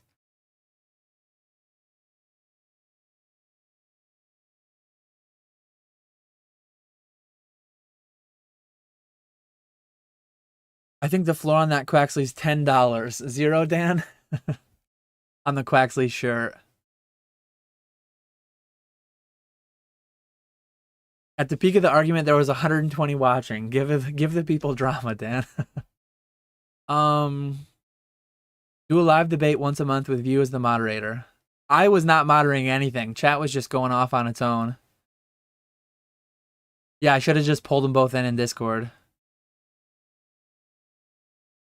What happens if the economy tanks? Who's gonna tell them? If you think this is tanking, you've not seen tanking. The Great Depression was a thing. 2008 was a thing, and all very different from what's going on today. I'm not calling for the Great Depression. I'm not calling for 2008. What have we gone down? S&P 500, 25%. We're up a little bit from what was the current bottom for the year, but 25%. I mean, we might not be halfway there. We go down 50%. Again, I'm not calling for it, but like the economy could tank a lot harder. Unemployment's not that bad. Like the market could go down another 20, 30, 40%. And unemployment could go up, and inflation could get out of control. Like a lot of things could happen that are a lot worse than the S&P 500 going down 25%. Do you think there will be any Sword and Shield reprints before Scarlet and Violet drops? If so, which sets? Brilliant Stars, Evolving Skies would be the first two, just based on their price, in my opinion, my estimate. I just roasted the entire chat. What did I say? I don't know. I don't even know what I said. Problem is I'm too far behind and I can't keep up.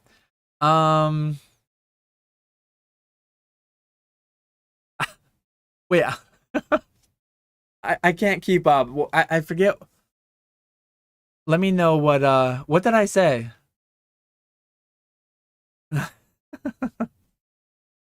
I'm calling out chat apparently. Dan doesn't want us to invest, so he gets more. That was actually a joke I made in Rudy's comments about the MTG 30th because of all his tirades he went on about not buying it, and I'm like, Rudy's just trying to get us to not buy it so he can buy it all.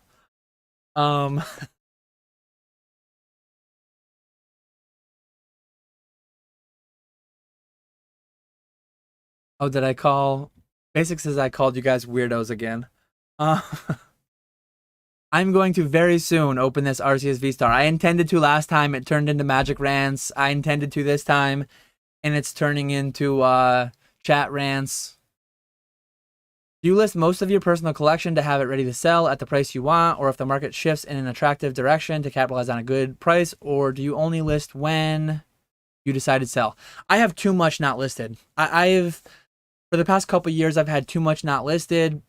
I have too much in the PWCC vault still. In the next couple months, I'm going to be recalling my vault at some point when consignments slow down, at some point when I get through my backlog of things to do, and maybe that won't happen for a year from now, but I do want to get those back and list them. I have very, very little in my personal collection that is not for sale. I need to be more like Mason in that regard. Mason has mentioned he has the big Arcanine plush. He has a handful of things, I think, as like collection pieces, but overall, like I need to consider less longer term inventory / collection. I just need to have more available at all times as a business. Can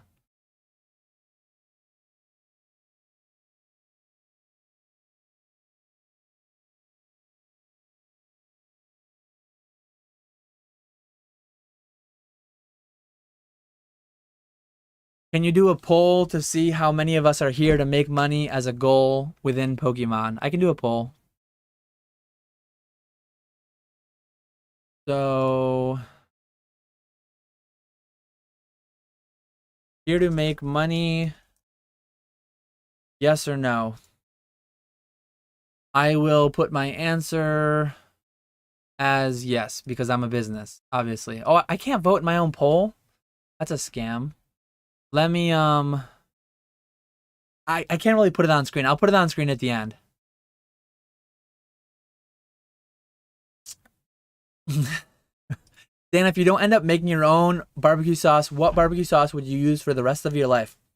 I'm a big fan of like the Kansas City style barbecue sauces.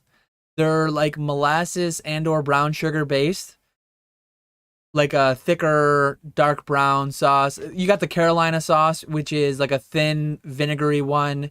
You've got the Kansas City style sauce. Like Sweet Baby Ray's is a good example of a fairly ubiquitous Kansas City style barbecue sauce, and that's right up there. Sweet Baby Ray's is right up there. There's a local barbecue place, which I won't say the name because like it won't mean anything to anybody. There's a local barbecue place near me that has a really good one. I'm fairly close to like Dinosaur Barbecue, which they're in Syracuse, New York. I'm like an hour away. They are like semi. I think they're kind of in the Northeast. They distribute their sauces fairly far and wide. I'm not a huge fan of their sauces, to be honest, but I love their like the bar, the place where they sell it. Really, really good. Jacob asks, what price tier do you think grading MetaZoo set hollows is worth it? I would rather be closer to 10 or sub 10. I am grading at $13.50 though with CGC. I'm getting a higher premium with CGC cards than I am with PSA so far for MetaZoo set cards. There is a 69 420 cert Moonbrion out there.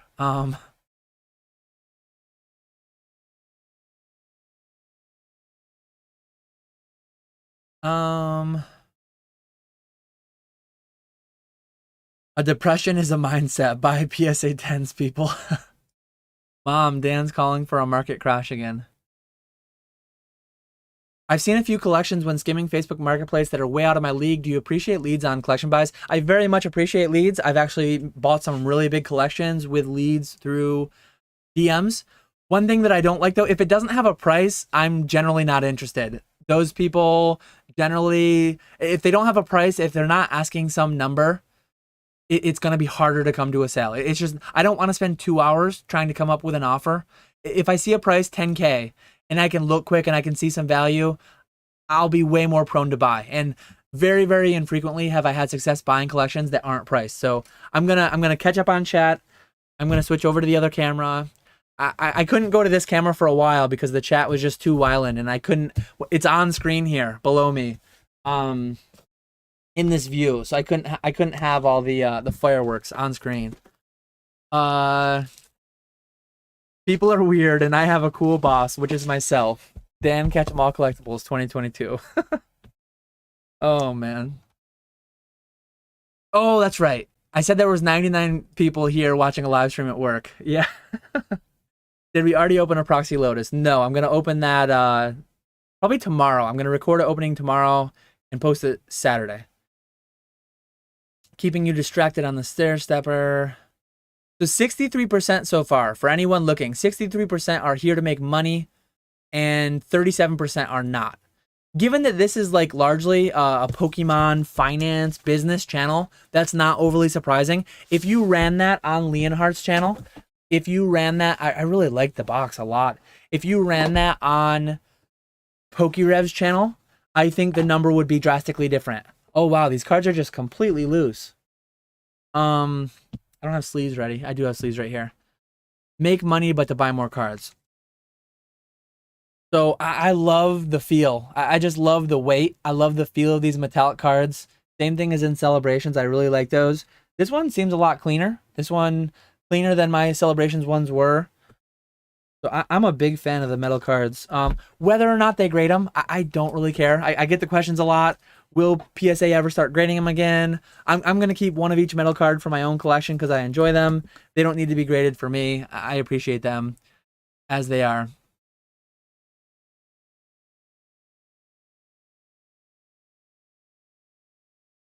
And a lot of people, like, I put two, again, PSA 9, PSA 10. You have to pick one. The grader has to pick one. It can't be a PSA 9.5. Yes or no, you have to pick one. A lot of people, it's more of a spectrum than that. Like a lot of people love the hobby. They want to collect as much as possible. So money matters. money is limited. Like no matter how much money you have, you don't have infinite money.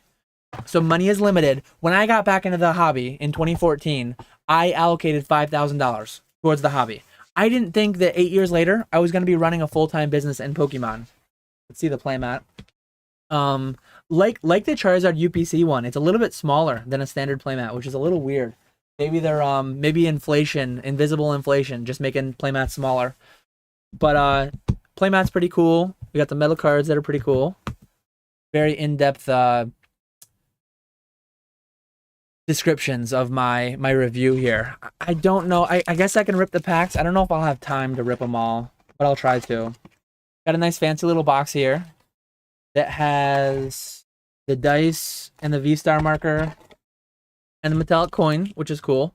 But yeah, as I was saying, a lot of people have limited budgets. Everyone has a limited budget to some extent. I mean, if you're a billionaire, it's limited to some extent. In Pokemon, not functionally too much because you can buy pretty much everything. But a lot of people want to interact with it in the most efficient way possible as far as capital goes. And that's part of the reason too why I really caution like a lot of these really high graded prices. I think a lot of people get hung up. Like if tens bring you joy, if the chase brings you joy, whatever it may be, that's great. If you have the money and it brings you joy and you love it, like more power to you. For me personally, it doesn't. So I don't interact with it that way. For a time it did. For a time I was collecting PSA 9s. I'm not anymore. We're going to start with Vivid Voltage. But one thing that I worry a little bit, I worry that 20, 30 years from now, and maybe I'm just thinking too much into it and it's not actually going to be a thing. But I think a lot of people think they're investing. They use like the theoretical long-term value of this stuff to justify spending way more than they should. Way more than they should. And I think a lot of people like gamble. I say that as a gambler myself on this stuff. And I just worry. I worry 10, 20, 30 years from now, a lot of these platforms, a lot of these people pushing the investment perspective are going to constantly be removing money from the hobby from the people that they're pushing these things off on as good investments. And there'll be like regret. And maybe I'm wrong. Maybe I'm thinking too much into it. But I think there'll be a fair bit of regret out there from people that just, it didn't turn into what they thought it would. And again, I'm one person with one opinion. And it could be completely wrong. A lot of these things are worth more. Look at that. Nice slug art. I know we got some slug appreciators in the chat. But yeah, a lot of people, you have to answer either yes or no. There's no in between. But a lot of people's true answer is probably somewhere in between. They love collecting. They enjoy flipping on the side a little bit. That was my initial thing. My initial thing would have been 50-50. Like, I want to collect as efficiently as possible. I'm going to flip a little bit here and there. And now it's like 95-10. 95% money, 5% buying the stuff behind me, buying stuff as a collector, things that aren't going to go up. I'm pretty much just showing the hits here because I don't have a ton of time. But yeah, that's where I'm at. I've shifted vastly on the spectrum towards yes. Yes, the money matters. But everyone has their own place on that spectrum. And they're all fine. However you want to interact with the hobby is fine. Do I have a pellet or charcoal grill / smoker? I have a custom built smoker that my dad built. My dad built several different smokers over the years. We use generally hickory wood in them. And then I have just like a propane grill. I have a Weber grill. Propane for like my general steak and hot dog and hamburger and stuff like that cooking. It's just a regular Weber propane grill. And then, yeah, a wood smoker for like whole pigs, whole hog smoke. Or I've done like tons of beef. I've done turkeys. I've done chicken. I've done venison. I've done all kinds of things on there. I'm going to try to be caught up on the chat by the time we end at 4:30.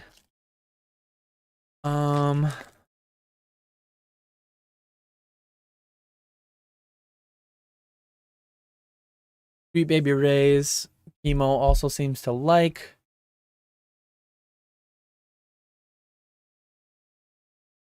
Pokey Martin's here to flip.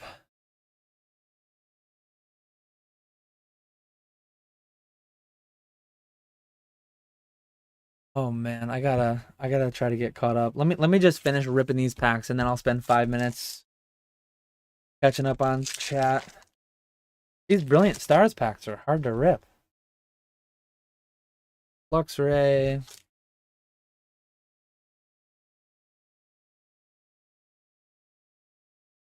Breloom. Losing money left and right, but I got some sweet metal cards.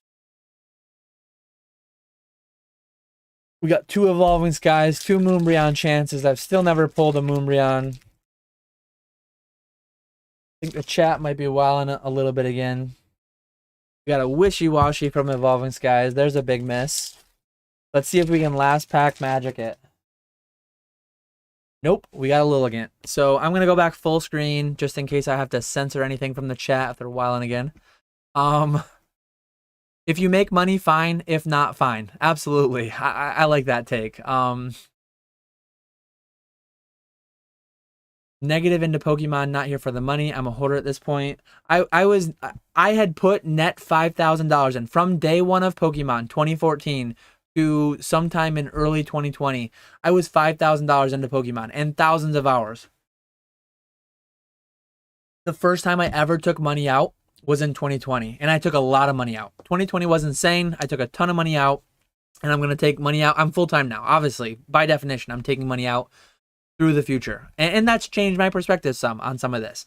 I've mentioned before, some of my future takes on Pokemon might be a little bit of like tempering my expectations, due to my risk. Not only do I have a ton of money in this, part of my net worth, like huge portions of my net worth, uncomfortable amount of my net worth is in my business inventory. But my day-to-day income depends on it too. So it's like a double whammy. If this stuff were to ever tank, it would be very bad for me in 2 regards.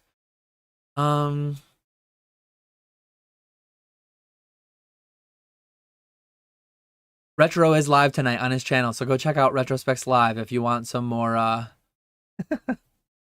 fireworks potentially. Cam Bates question: who do you think you are? How dare you? Question back to you, Cam. How dare you? Do you think CGC will take up more of the market share and collector base than PSA for MetaZoo? I have no idea. I don't think CGC has a pop report yet on MetaZoo, but it would be interesting to see. It would be interesting to see in a couple years, like, what's the total grade of that CGC, what's the total grade of that PSA. Absolutely could. I think CGC can survive in niches and doing different things. No, Poke Flips is next Wednesday night. No, next Wednesday during the day. Sorry, next Wednesday during the day. Retro has one on his channel tonight. I'm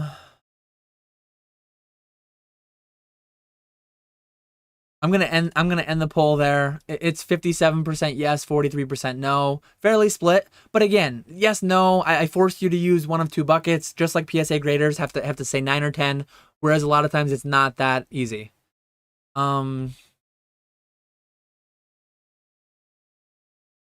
I watch a channel called Poke Flips to not flip Pokemon cards.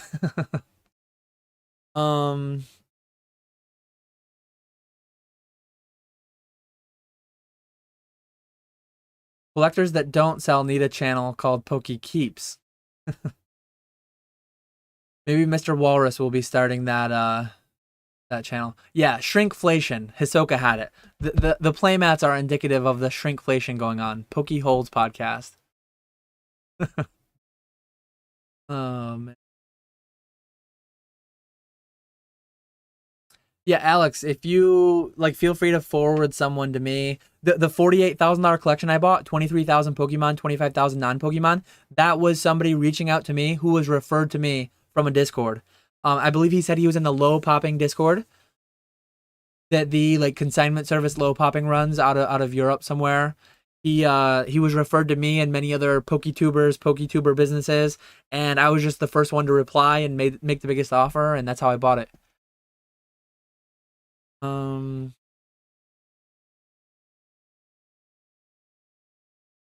Oh yeah, I should shout out too. This Sunday, 1 p.m. Eastern, we have Charlie Herlocker on for the Pokenomics Patreon. Link to the Patreon below. It is behind a paywall. If you don't value it, if you don't find $10 of value, but if you want more live content and if you're interested in hearing me, Jake, and Charlie Herlocker talk about the hobby, talk about the market, just talk about different things, we will be live this Sunday in Zoom.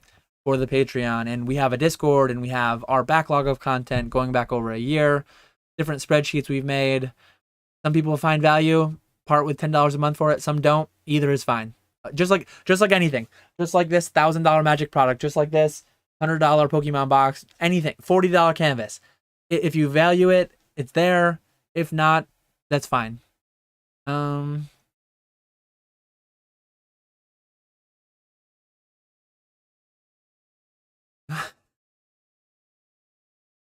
Retro is wildin' today.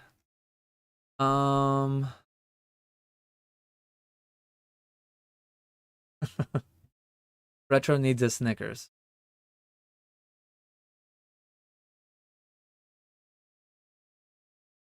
Don't worry, it's almost gonna be done.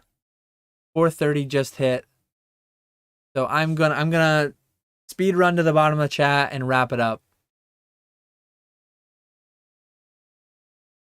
Pick everyone.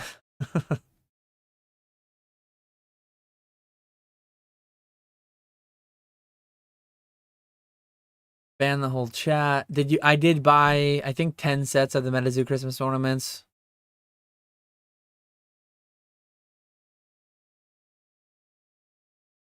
Then when you leave for the day, leave the chat running. The chat can't die. This stream is self-sustaining. I do think, like, there's been times where I've hung out for 5 minutes after a live stream. People still talking. So the live chat doesn't die. It probably times out at some point, but it lasts for at least 5 minutes. So feel free to hang out in the chat. Jarvie.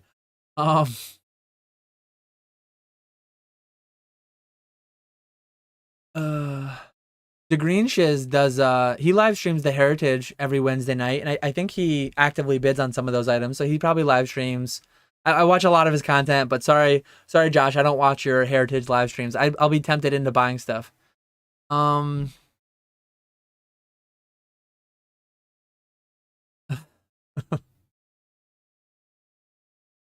do you make money in Pokemon flipping product singles, or do you hold a bit longer term than sell?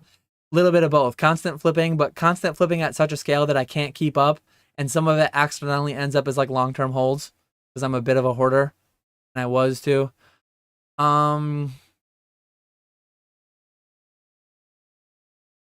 if this were something ridiculous like a Pokemon live chat.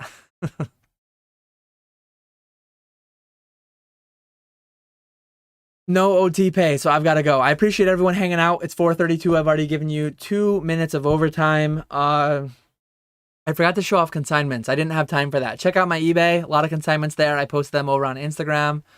But yeah, last quick question. Do you think all these alt art prices are sustainable or will eventually tick back down? I think most cards within 2 years of release will see their all-time highs, inflation-adjusted prices, in PSA 10 especially. So essentially, I think Ultra Modern, graded especially, maybe sealed historically has gone up and done pretty well, but graded especially, I think a lot of it's not sustainable. So yeah, I'm gonna wrap it up there.